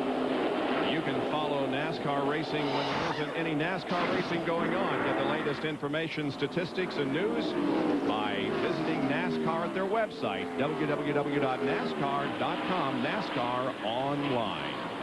And Jeff Burton is moving in closer and closer on the Robert Yates cars. See there how he did it? Just 1/10 of a lap here and a 1/10 of a lap there, and right there he is. He's right on the back bumper. Now it becomes a matter of car lengths and not 1/10 of a second. And I tell you what, I'm sure every one of these guys are looking over off turn 2. There's a rain shower over there. Oh, boy. And we hope it's going to miss this racetrack. But if it doesn't, I'm sure if it rains down what's this racetrack, it will be over. Well, Bill Weber, what do you hear about Kenny Irwin? Well, he's not very happy with the performance of his Ford right now. We've told you earlier in the race it was tight. Well, he's just told his crew with a lot of enthusiasm that his car is getting tighter and tighter. They do plan to make an adjustment when he does pit around lap 270, but right now he's busy trying to hold off the 88 and the 99. Both of them are right on his rear spoiler. Hard to make a pass on the car. It's got as much horsepower as that thing has down the straightaways. Burton closing in on Jarrett now for second. Oh, they have to go high because of Ward Burton, who was coming in for a pit stop, and that was a close moment. Okay.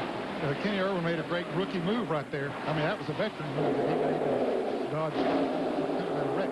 Wow. Looks like Dale Jarrett is laying back in the corner, backing off a little bit early, trying to get off the corner to get a run down the straightaway. He's been doing that all day, and Terry Labonte now is making that pit stop, which should be his last one. And Ray Dunlap is there. Well, I'll tell you, Ned, they were really worried about the way the handling was going away on the 5 car. He was leading just a little bit ago and has dropped back to about 12th. Terry says it's all tires, guys. We're just losing it. Hopefully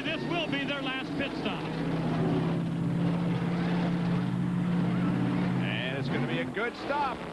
Less than 18 seconds for Terry Labonte, and he's rolling again. Great pit stop. And he'll go back out there, and he'll be able to run faster on those new tires, so these others can't afford to stay out there too long. Jeff Gordon coming into the pits now. They can't afford to stay out there too long on those old tires, or Terry Labonte will make up a lot of ground on them. Jeff relinquishes his 15th position for the stop, Ray. Yeah, Bob, and it's the exact same situation. Jeff said to Ray, boy, we got to get some fresh tires on here. This will be their last stop. They said they can make it. The question is, will there be another caution? If there's no caution, the 5 and the 24 are going to have pretty good track position. And a less than 18-second pit stop for the Rainbow Warriors. Dale Earnhardt just went a lap down. He is running in the 18th position. Here come the leaders, cross the line. Gordon will lose a lap, but when these cars pit, they will get back on the same lap. Now, here's that evasive maneuver by Kenny Irwin, and he's, of course, used to running those short tracks and sprint cars, and I think his experience in that helped him there. He did. Ward Burton was probably running 100 miles per hour slower than he was.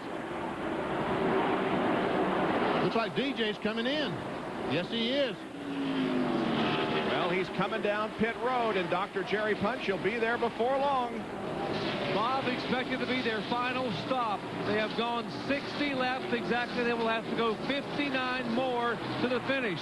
I asked about changes. They said no changes. The only thing we're going to change at this stop is we are going to change our luck. We hope to be able to win one finally in 1998. Right side tires are on.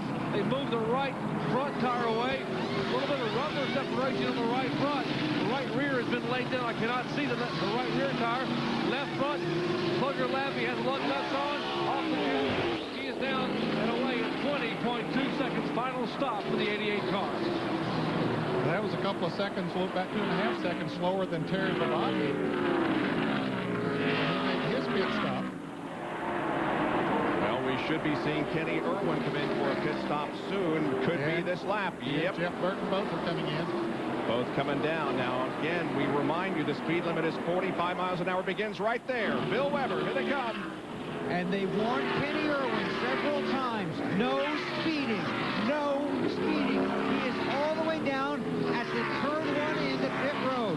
45 miles an hour, the pressure mounting on this rookie. No driver has ever won his first Winston Cup race at Atlanta. Kenny Irwin's fate may be decided right here. This is expected to be 4 tires, and they are going to try and loosen the car up a little bit. It could be wedge, or it could be track bar. They hadn't decided. Now they go to the rear of the car.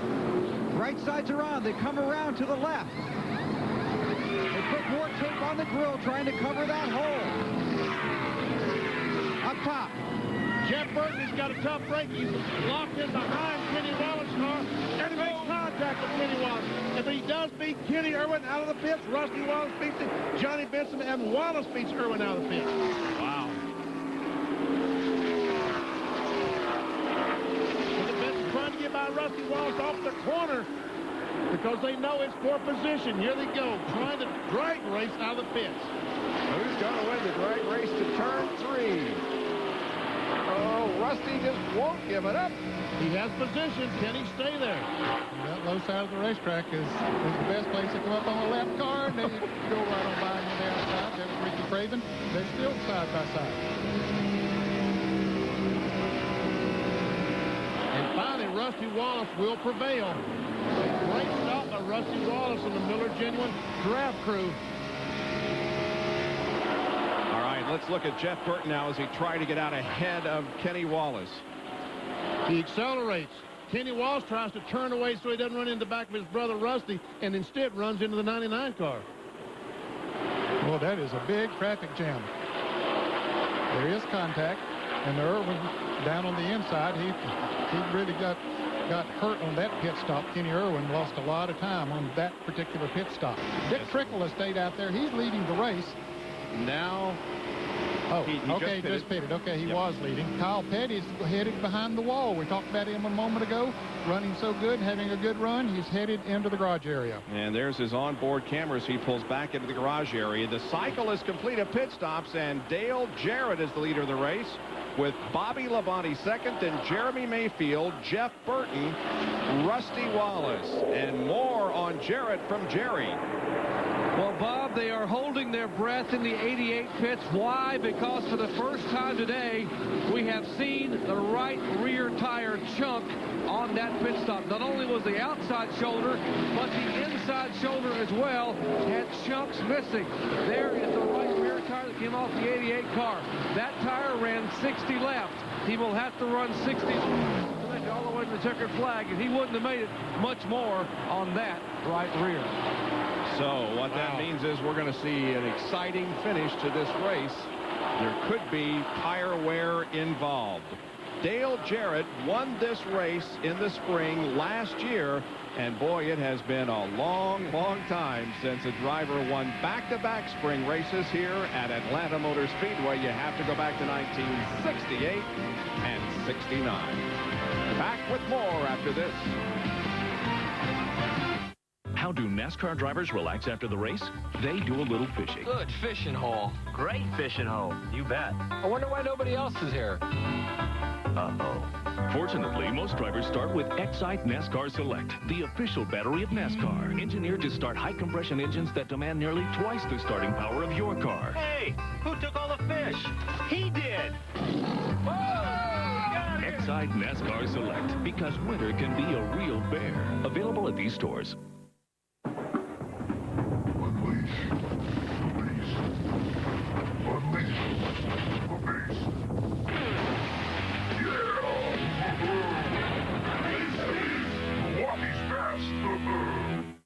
You're all set.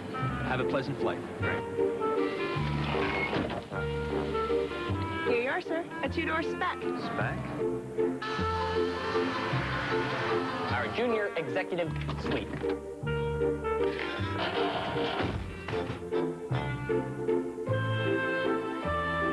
Supersize me. Sure. What would you like? I don't care. Just supersize me. Did somebody say McDonald's? Once you see satellite TV, you gotta have it. The picture, the sound, all the channels. Thing is, which one do you get? I got Primestar. Know why? Primestar is the only company that stands behind their satellite system with a risk-free guarantee. If I've got a problem, I'm covered. Plus, Primestar was ranked #1 in customer satisfaction by J.D. Power & Associates. Primestar. Every decision in life should be this easy. Primestar Satellite TV. It's that good. Call 1-800-PRIMESTAR or visit your local Radio Shack. Isn't that a pretty sight? So how many miles? 50? 90. 90,000 miles. Shoot, that's just getting broke in for a Chevy. Is that a scratch? Scratches give character. The best long-term quality of any full-size pickup belongs to Chevy. Women like character. Chevy, the most dependable, longest-lasting trucks on the road. Whew, what'd you step in?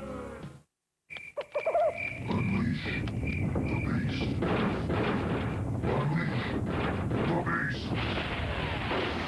Yeah!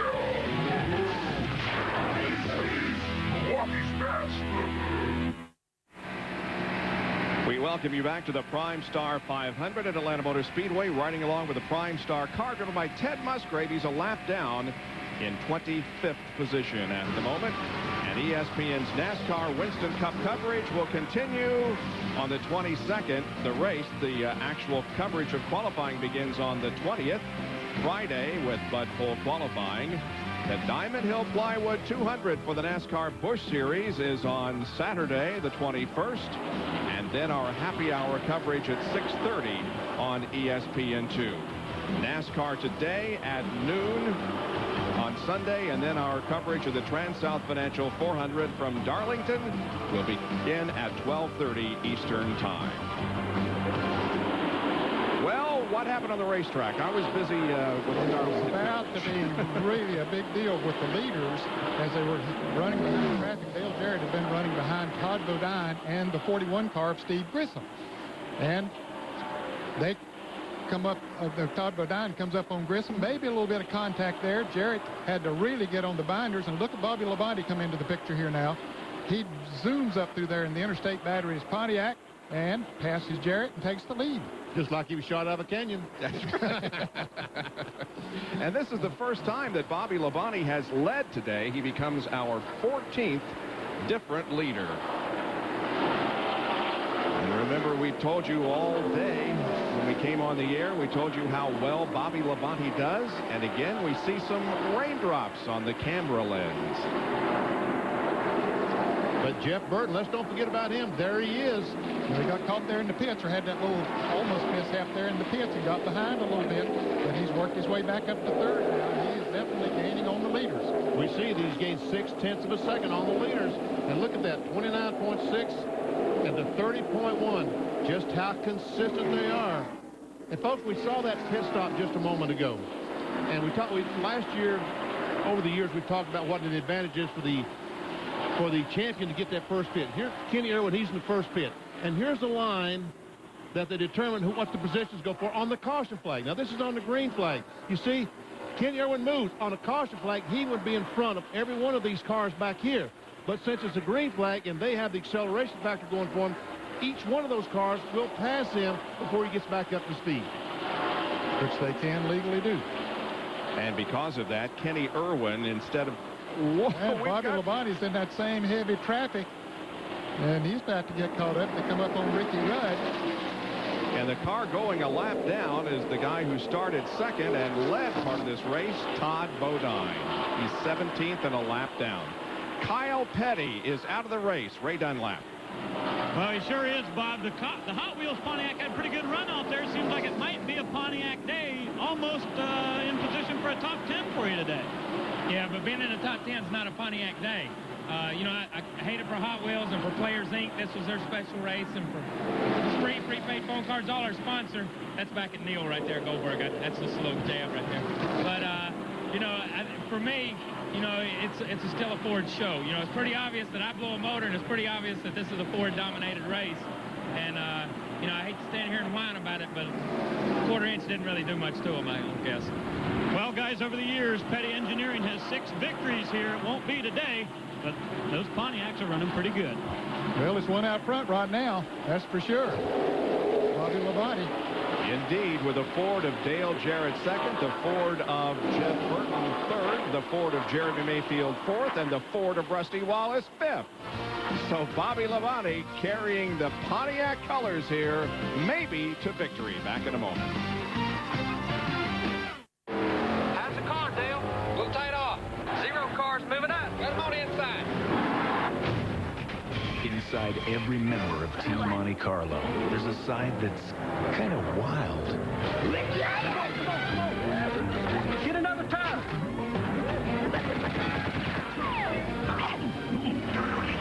Team Monte Carlo.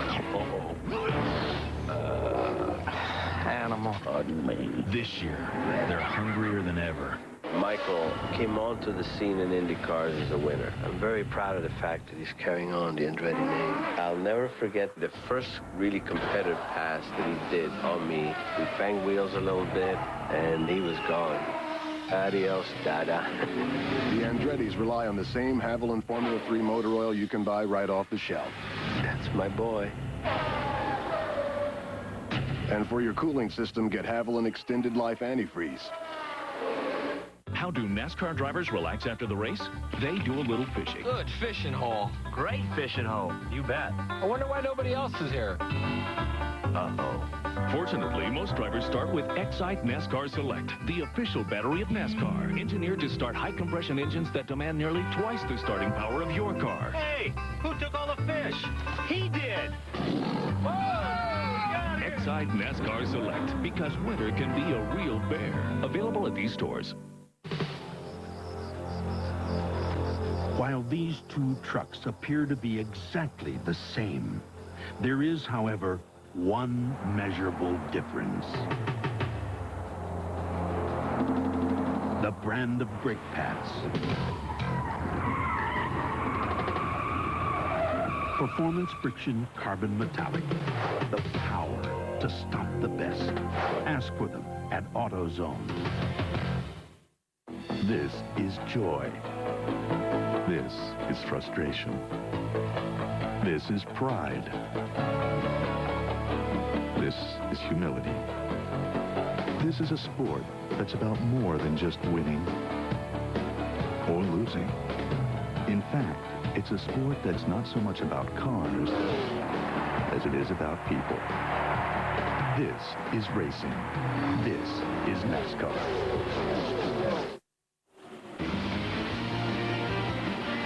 ESPN Speed World coverage of the Prime Star 500 from Atlanta Motor Speedway, being brought to you by the more than 1,900 AutoZone stores across America. AutoZone, the best parts in auto parts. By Team Monte Carlo, Chevy, the more cars champions trust. By Texaco, a world of energy. And by Exide NASCAR Select, the official battery of NASCAR. Well, the laps are winding down here, and Bobby Labonte has decided to put his Interstate Batteries Pontiac up front. He has a 2.5-second lead over Dale Jarrett and Jeff Burton. He has unleashed those ponies. He's taken off. Bill Elliott watches those two cars go by. Elliott is in 16th spot. He's 1 lap down. Never seen Michael Waltrip. He is in 15th spot. 1 lap down. Look at this. The interval between Bobby Labonte and Jeff Burton, first to third, has gone from a 1.5 seconds to 2 seconds in those 5 laps that we counted. Every one of those laps for Bobby Labonte except one were in the 29-second range. High of 29, but they were there. Now he's running across some problem trying to get by the 43 car. That, if he can catch some traffic in the right place, he'll be okay. But the traffic is the wrong place because the Labonte's car is working terrific on the very bottom of the racetrack. It's not working very good up on top. He just put a lap on John Andretti, who's currently running 14th. Andretti was the pole sitter of this race, and so the 76 Racing Challenge money will go up again. $76,000 was the total if Andretti would have been able to win from the pole position here today. There we see a First Plus Financial Field summary. Now Dale Jarrett had problems with that same traffic trying to go by on the outside. Here he's going by Michael Waltrip on the outside. And that will knock off a couple of miles per hour on that last lap. It cost you a good half a second. Now Michael Waltrip slows down and hits the pits. The last car on the lead lap, as you saw in the First Plus Financial Field summary, is Jeff Gordon running 13th. He's about a good driver and a 5-iron for being caught. I always see Jeff Burton trying to take a look on the outside. Couldn't do it. Jarrett dives down to the inside of John Andretti.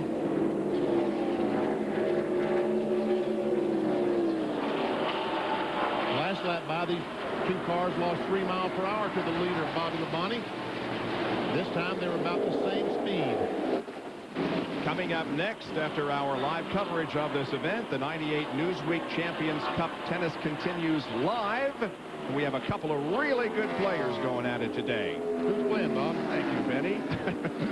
Tomas Muster and Chris Woodruff will be squaring off. Bobby Labonte has come to the front of this race after being very non-spectacular, Ray Dunlap. Bill Weber. That's okay, Bob. I'm going to tell him you said non-spectacular, too, after the race. But anyway, the crew tells me their car, which, by the way, is the same car he won with here last November, has been very consistent. But they're not sure the tires have been as consistent. So he's been loose, he's been tight. They've had some good pit stops. They had one that was about 21 seconds when they had to change a spring rubber. Their last pit stop was excellent, just a little over 18 seconds. They changed 4 tires, and the car now is better than it's been all day. That's when you want to get it good, is in that last run. He is hugging that inside and taking off as these guys race for second back here. Yep. This is about 2.5 seconds behind Bobby Labonte. Jarrett and Burton. There's Labonte coming off the corner. He's going to complete lap 300. We've got 25 laps to go. Here we see Labonte go down in turn 1. Well, he caught Greg Sachs in a perfect spot, able to dive down to the inside, did not impede his progress one bit. Meanwhile, Dale Jarrett might be impeding the progress of Jeff Burton right now. But both those cars the last time were faster than the leader, Bobby Labonte. Yeah, you wonder, Jerry Punch talked about the tires that came off of Jarrett's car on that last pit stop, if he's been being conservative with it, and which he probably needed to be. You know, one guy I got to give a call to is Kevin LePage. There he is. He is in 11th spot. I mean, he is a great run going today. And we see where the rookies are running this year. Kenny Irwin, a great run today. He's running in 7th spot. We've seen him all day. Jerry Ney doing 30th, and Kevin LePage is running 11th. So Joe Fox, Kevin, you guys have done your work today.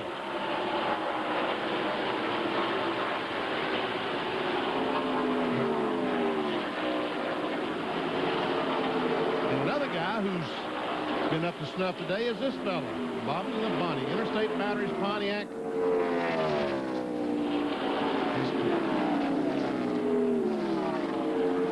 Bobby Labonte's victory last November here was kind of put on the back burner because Jeff Gordon won the championship that same day, but he turned in a great performance then, and it's equally a good performance now. And you're talking about Jeff Gordon. We talked a little bit ago where he was running. I said it was a driver and a 5-iron for Benny. It's down to a sandwich now that he's coming up on Jeff Gordon.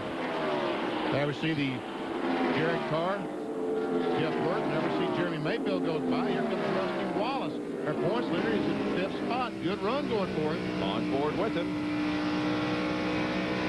Currently 5th, leader of the points, and the only driver with 3 top 5s in the first 3 races of the year.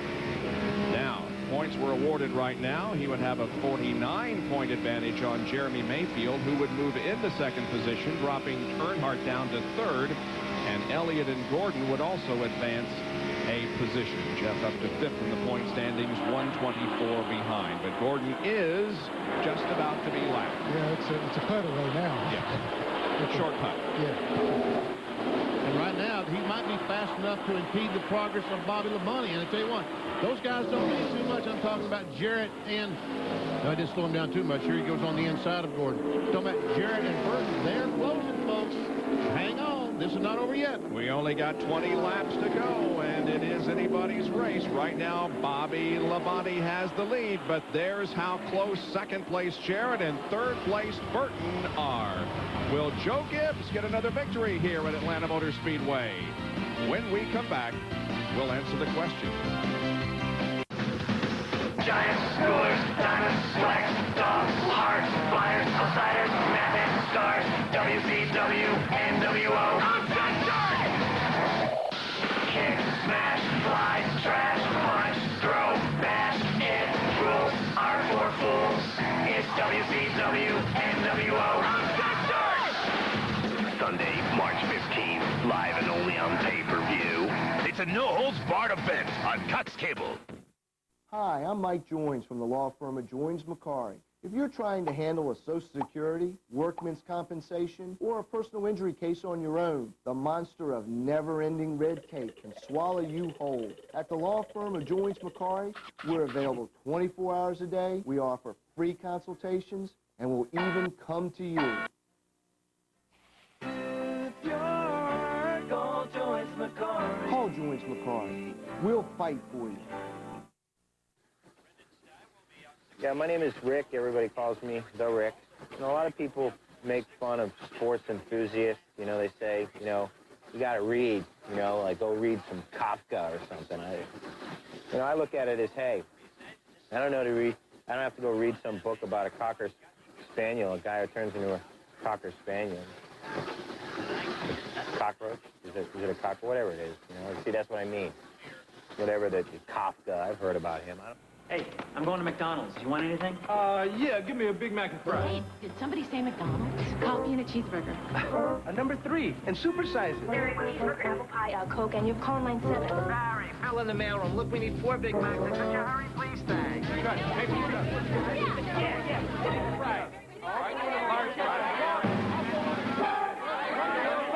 Did somebody say McDonald's?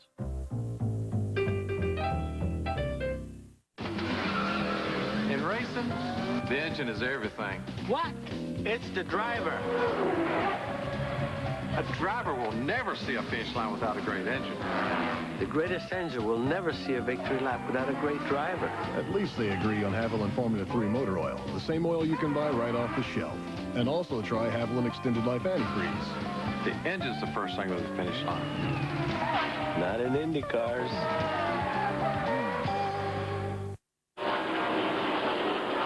Bobby Labonte leads the Prime Star 500 at Atlanta Motor Speedway. 311 of 325 laps completed.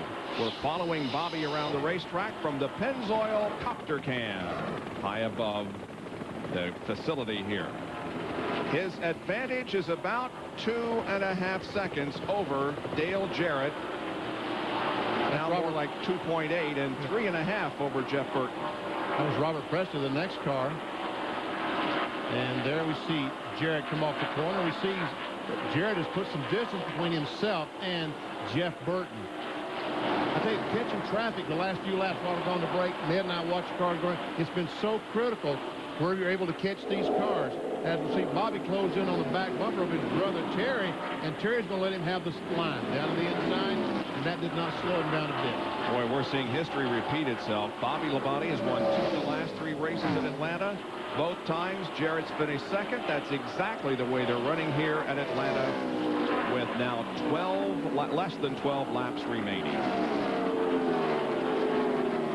And Terry Labonte just went that lap down, Bob. He is the top running Chevrolet in this field in 10th place. So 9 cars now in the lead lap, and Jeff Gordon's woes continue. He drops down off the banking and comes in for a very late pit stop with just about 10 laps to go. I saw him slow over there about 1.5 laps to go, and apparently he felt something go wrong with the tire and said, I don't want to chance it, so let's go to the pits and race. Well, Ned, that's exactly right. You got to remember, this is a long season, and we're just in the 4th race of the year. They don't want to put the car in the fence. A good finish, even though he's a lap down, is a lot better, so they put on right-side tires, and Gordon is down and away. But he'll have to maintain that 45-mile-an-hour speed limit all the way down pit road before he can accelerate. Right there is the line that indicates that they can accelerate again. His worst finish, remember we told you earlier in the broadcast, his worst finish in 1997 was here last year. And now Labonte continues to have traffic woes out there. He's behind Jeff Bodine. But he's still pulling away from Dale Jarrett. I think Jarrett has decided, hey, I can't catch him. I'm going to try to ride this thing out in 2nd place and take care of these tires so that he doesn't have to make an unscheduled pit stop. Joe Gibbs a little nervous. That's about like the last 30 seconds of the Super Bowl and being on the 1-yard line trying to make the decision, do I kick a field goal or try to get in? Man. 8 laps to go, 317 complete. 3-second lead he has now.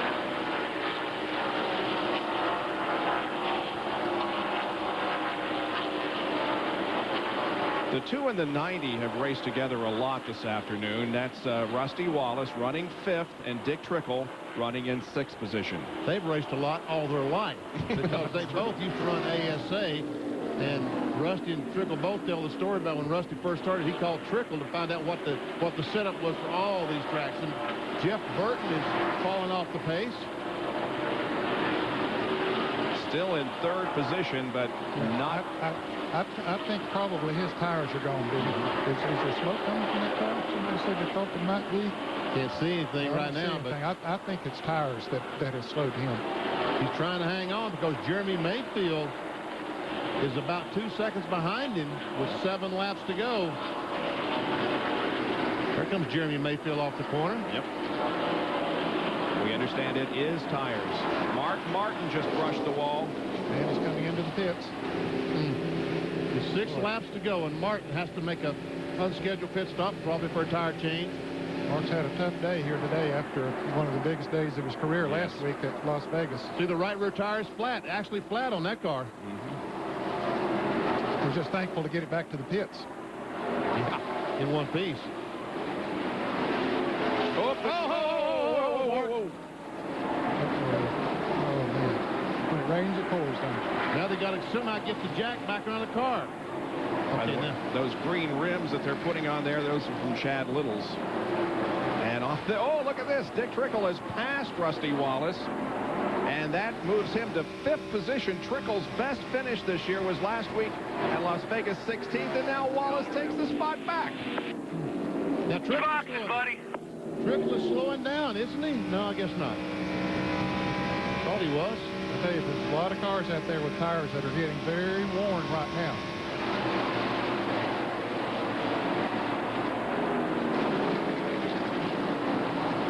So Rusty has 5th now as Trickle drops back a little bit. There's Jeff Burton, or rather Jeff Bodine in the 7 car, running 24th, 2 laps down. And Johnny Benson goes a lap down in 9th spot. Remember, he was up there among the leaders a while back. And the car here at Lake Speed, here on the front straightaway, is in, well, no caution. Wow. He's down out of the way. What a great job. He did a 360 and kept going. And we see the right rear tire is gone on the car, and we see the damage it's done to the quarter panel. The Cartoon Network, when the tire came apart, it just ripped the quarter panel almost off. There are less than 3 laps to go, and NASCAR is not going to wave the caution. Lake Speed is well down off the racing surface in the track apron, and it gives the fans here in Atlanta a green flag finish. Bobby Labonte will get the white flag the next time around. Trying to put another lap on Ted Musgrave, car number 60. And Burton is in the wall. Well, tire situation there, and you see. The caution will come out, and the race will end under caution. Here's Bobby Labonte taking the white and the caution.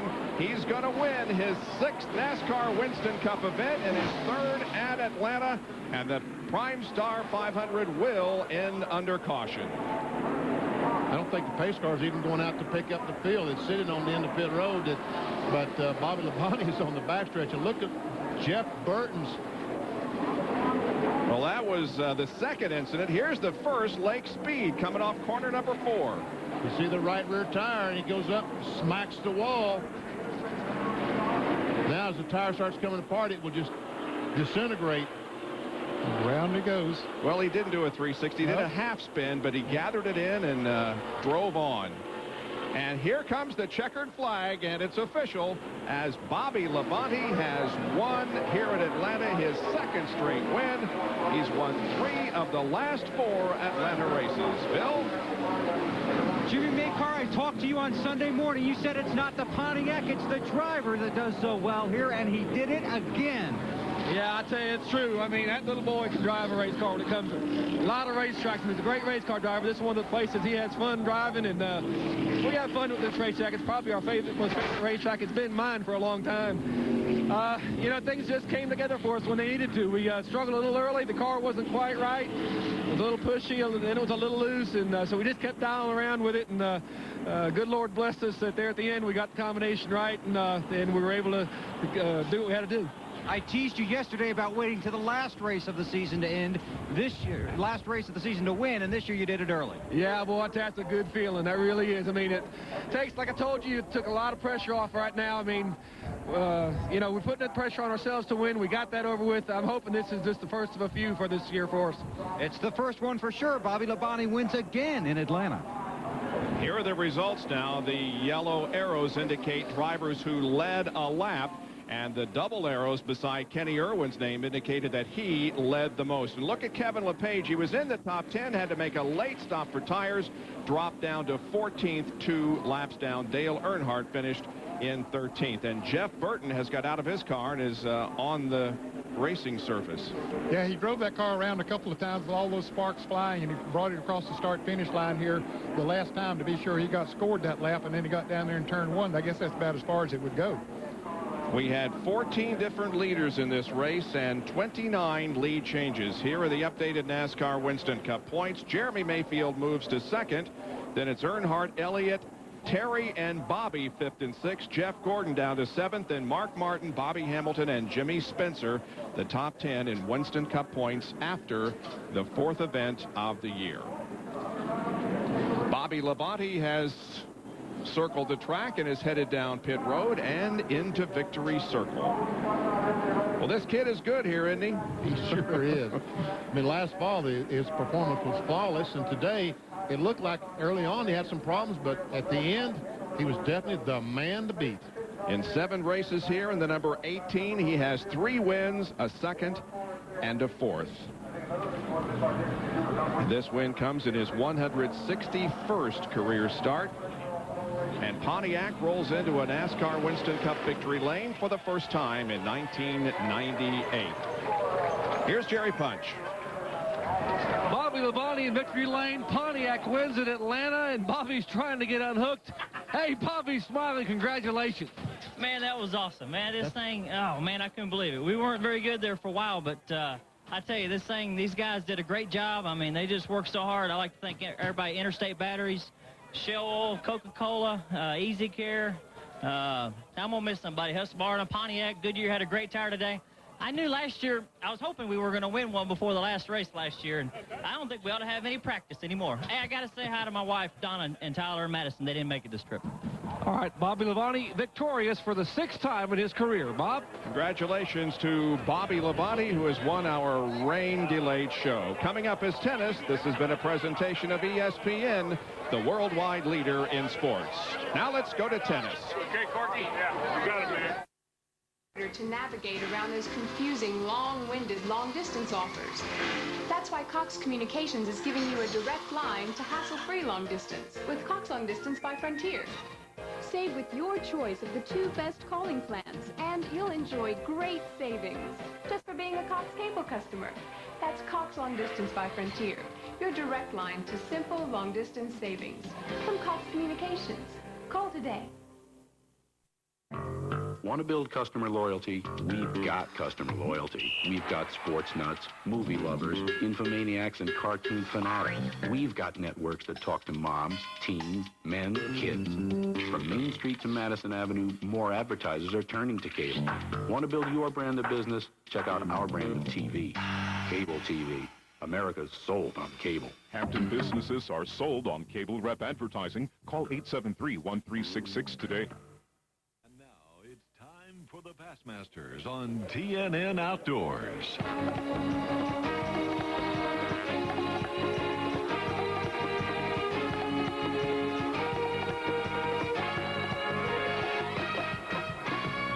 Bassmasters, you'd better set your VCRs to record.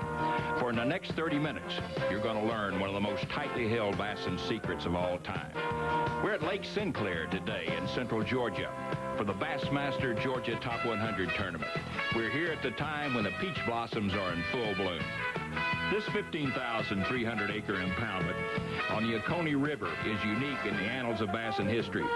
It's the lake that really launched the pro career of cranking king David Fritz. And it's here, for the first time ever, that David reveals some of the tricky techniques he uses with his rod and reel to trigger bass into biting. Our Bassmasters field reporter, Tim Miller, is out on the lake to tell us more about Lake Sinclair. Tim? Bob, this 16,000-acre central Georgia impoundment has 2 main arms, the main Oconee River arm and the Little River arm. However, we're hearing most anglers say that you might look for the Oconee arm to produce more fish this week. We're in a pre-spawn pattern here. Water temperature is 55 to 58 degrees. But the most interesting thing about Lake Sinclair is its current flow. Water is not only pulled through the Lake Sinclair Dam, but it's back pumped out of Sinclair back upstream to Lake Oconee during low power consumption. For a Bassmaster Pro, that creates a current that actually goes both directions. New Jersey Pro Pete Glusick explains how a fisherman has to adjust. At any given time during the day, the current could be standing still, running north to south, or south to north. So it's a complicated system to follow. If you're fishing a point, you're going to be fishing the southern side of the point if they're generating power, and you're going to be fishing the northern side of the point if they're pumping back. It's a very difficult thing to adjust because the water level also fluctuates here up to a foot. And if you're fishing shallow structures such as grass or some shallow wood cover, if the lake's drawn down about a foot, the fish tend to leave those areas. So it's a constantly changing reservoir. You have to adapt with the changing water conditions all throughout the day. Another pro to keep your eye on is North Carolina's David Fritz. It's got a tremendous amount of fish in it. in it. You've got every kind of cover here. You've got anything from weeds to deep structure.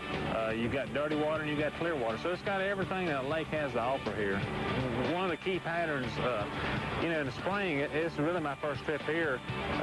Pretty much try to find some staging fish that are moving up in the pockets, along little secondary points, little corners, throwing small crankbaits, shad wraps, you know, just any type of action type bait.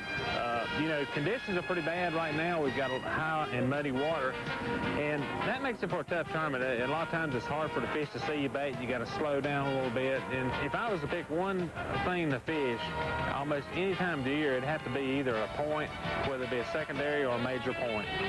So, Bob, coming up, we're going to show you some exclusive, never-seen-before footage from the crankbait master on his key cranking technique. This show is going to be one of the all-time greats for bass and know-how. Thanks, Tim. We'll have a lot more right after this. The Bassmaster will be right back.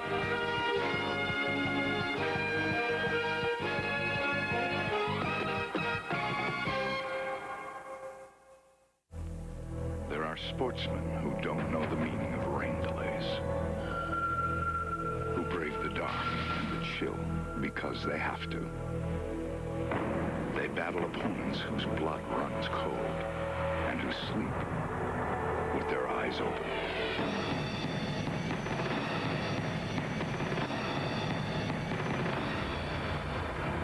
At Quantum, fishing is a contact sport. Flambeau's new tackle stations are really 6 storage systems in one. The 4 extender packs hold soft baits or single hook lures for really easy access. They hook on your belt. This is as good as kissing a fish. Flambeau designed the tackle station system for serious anglers with a top compartment that holds your most used tough tainer box. Top storage for boxes and extender packs. Line dispensers for leaders, spooling fresh line. A bottom compartment complete with 4 tough tainers. Fantastic. Flambeau, what will you think of next? Top professional fishermen are calling the Terminator Titanium Spinnerbait the most revolutionary spinnerbait ever. The Terminator has a patent-pending titanium snapback frame that doesn't bend and break like ordinary stainless steel baits. It gives up to 50% more vibration and always runs true no matter what abuse it gets. The exclusive quick skirt system allows anglers to change skirt colors while trying to pattern fish without destroying the skirt. Go to your local tackle dealer and pick up your Terminator today. Oh, did you see that one jump? It's all about time. Taking the time to enjoy the simple things. You got one, son? Yeah. Whoa, Dad, look at that. Whoa, he's really fighting me. Bass Pro Shops helps make that time special. Great. Good job. I'll bet that fish weighed 10 pounds. Right, Dad? After all, they grow so fast. Downtown Milledgeville, Georgia, known as the antebellum capital of the Peachtree State, about 90 miles southwest of Atlanta, and about 3 miles outside of town, Lake Sinclair, a 15,300-acre impoundment on the Oconee and Little Rivers. The time is early March. The bass are moving up for the spring fling, but heavy seasonal rains have turned Sinclair's surface color to chocolate milk. There's one. Early spring bassin offers these pros one of 2 choices. Either chase after shallow bass already on the beds, or try to find the migration routes where fish come up from their deep water winter haunts, headed for the shallow pockets and coves to spawn. For Missouri pro Denny Brower, there's extra motivation to do well. He's $24,000 shy of winning over $1 million on the Bassmaster Tournament Trail. A first or second place finish here would put him over the top. He'd join Larry Nixon and Rick Clunn as only the 3rd member of the BASS $1 Million Honor Roll. What we got going is basically 2 different patterns. You've got some scattered shoreline grass, kind of viney weed-like stuff that grows out to about 2.5, 3 foot of water. And we're catching some fish, slow-rolling spinner baits through it. And the rest of the fish seem to be relating to wood, these dock piers. And I'm getting all them to bite. I'm throwing what we call a chameleon craw brown color. It's kind of a subtle color, and for some reason it seems to be working pretty good. And throwing the new Strike King Pro Model jig with just a junior size bow hog pork frog behind it, fishing it real slow. And I'm fishing it on 25-pound test strand line in this dirty water. Line does not seem to be a factor. I think we could get by with about any size we want. And they're actually pretty aggressive when you get one to finally bite, but getting the fish to trigger is the problem. My partner's doing something that I think is very smart, and that's, I think, something that an angler that's fishing the back end of a boat ought to definitely do, and that's use a different color bait or a different lure altogether. And he's throwing black and blue in a lot of these same places that I've already dropped the brown jig in. He's getting the fish that didn't really care for it to bite. So that can be an excellent pointer for the non-boater or the amateur in the back of the boat to definitely change up and use a different color or a different size bait, something different. Because not every fish has the same likes. Here we go. We got a fish on. Oh, partner.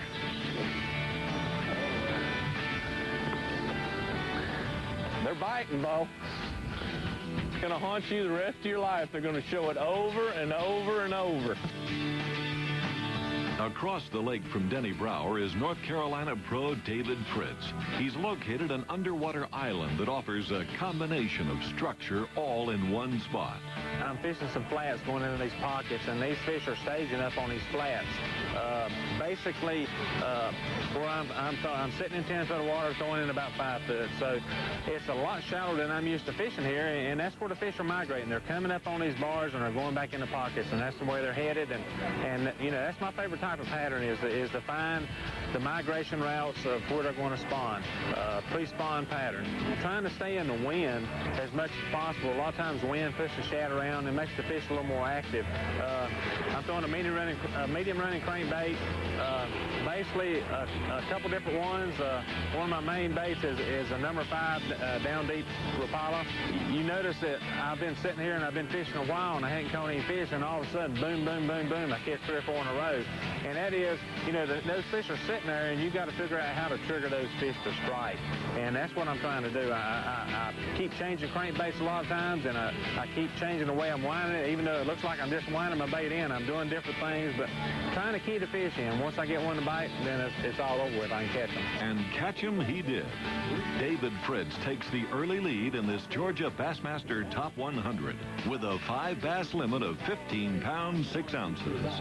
Michigan's Chuck Economou grabs second with 13 pounds 10 ounces, anchored by a 5-pound 13-ounce lunker. Denny Brower's early limit was small, and with only 9 pounds 6 ounces, he's off to a disappointing start.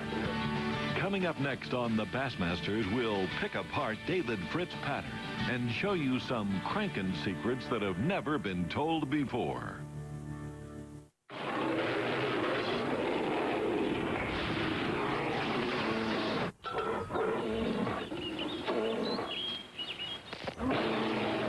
Meet Caitlin Keats, nature lover. She also loves the new interior of the Chevy S10. There's a lot to be said for the great indoors. Chevy S10, like a rock. All right. If you're looking for comfort, Jersey's has it. If you're looking for clothing that's easy to care for, Jersey's has that. And if you're looking for more styles and colors than you've got fingers and toes, well, we got that too. Can you believe it? That is what you want, isn't it? Jersey's. That's with a Z.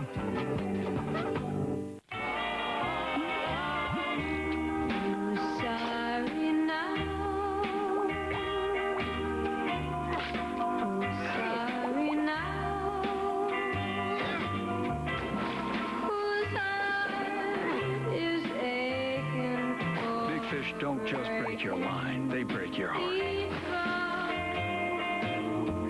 That's why more fishermen trust Trilene, America's strongest monofilament.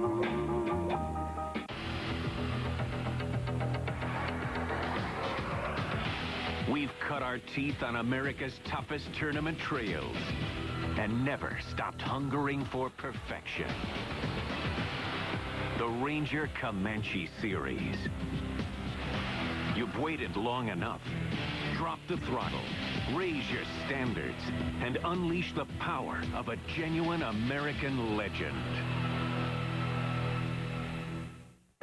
David Fritz has a 1-pound, 12-ounce lead in this Georgia Bassmaster Top 100 over Chuck Economou. Florida's Chet Doffett is third, followed by Pete Glusick and Shaw Grigsby Jr. This is the mouth of Island Creek down by the dam on Lake Sinclair. Appropriately named, it has 2 sunken islands in the mouth of it. And David Fritz pulled in here looking for a pre-spawn staging area. Well, see, what I've got right here actually is a long point. Runs from that bank right there all the way out past those buoys, and it makes a little hump out here. But you notice that I'm fishing the back side. I'm fishing between the hump and the point, and there's a flat spot. It's about 5 foot deep right in there. And these fish are migrating. They're going right up there in that pocket. And that's where, you know, that's the kind of stuff I like to look for this time of year. Flats are big keys, old flat points, long flat points. Fish a stage on them and then go on up in the spawning grounds. This will show you just how steep this drop-off is where David Fritz is catching his bass. You can see that the back of this Ranger is in 15 feet of water. The front's at about 3 feet. So just in a boat length, it drops off that much. And that's the area where David's catching his fish. To fish a spot like that, you want to look for the least obvious place on it. And, you know, that wouldn't be the point. Everybody's going to be out there on the end of that thing fishing a point. And so that eliminates about 80% of the boats. So they're going to stop out there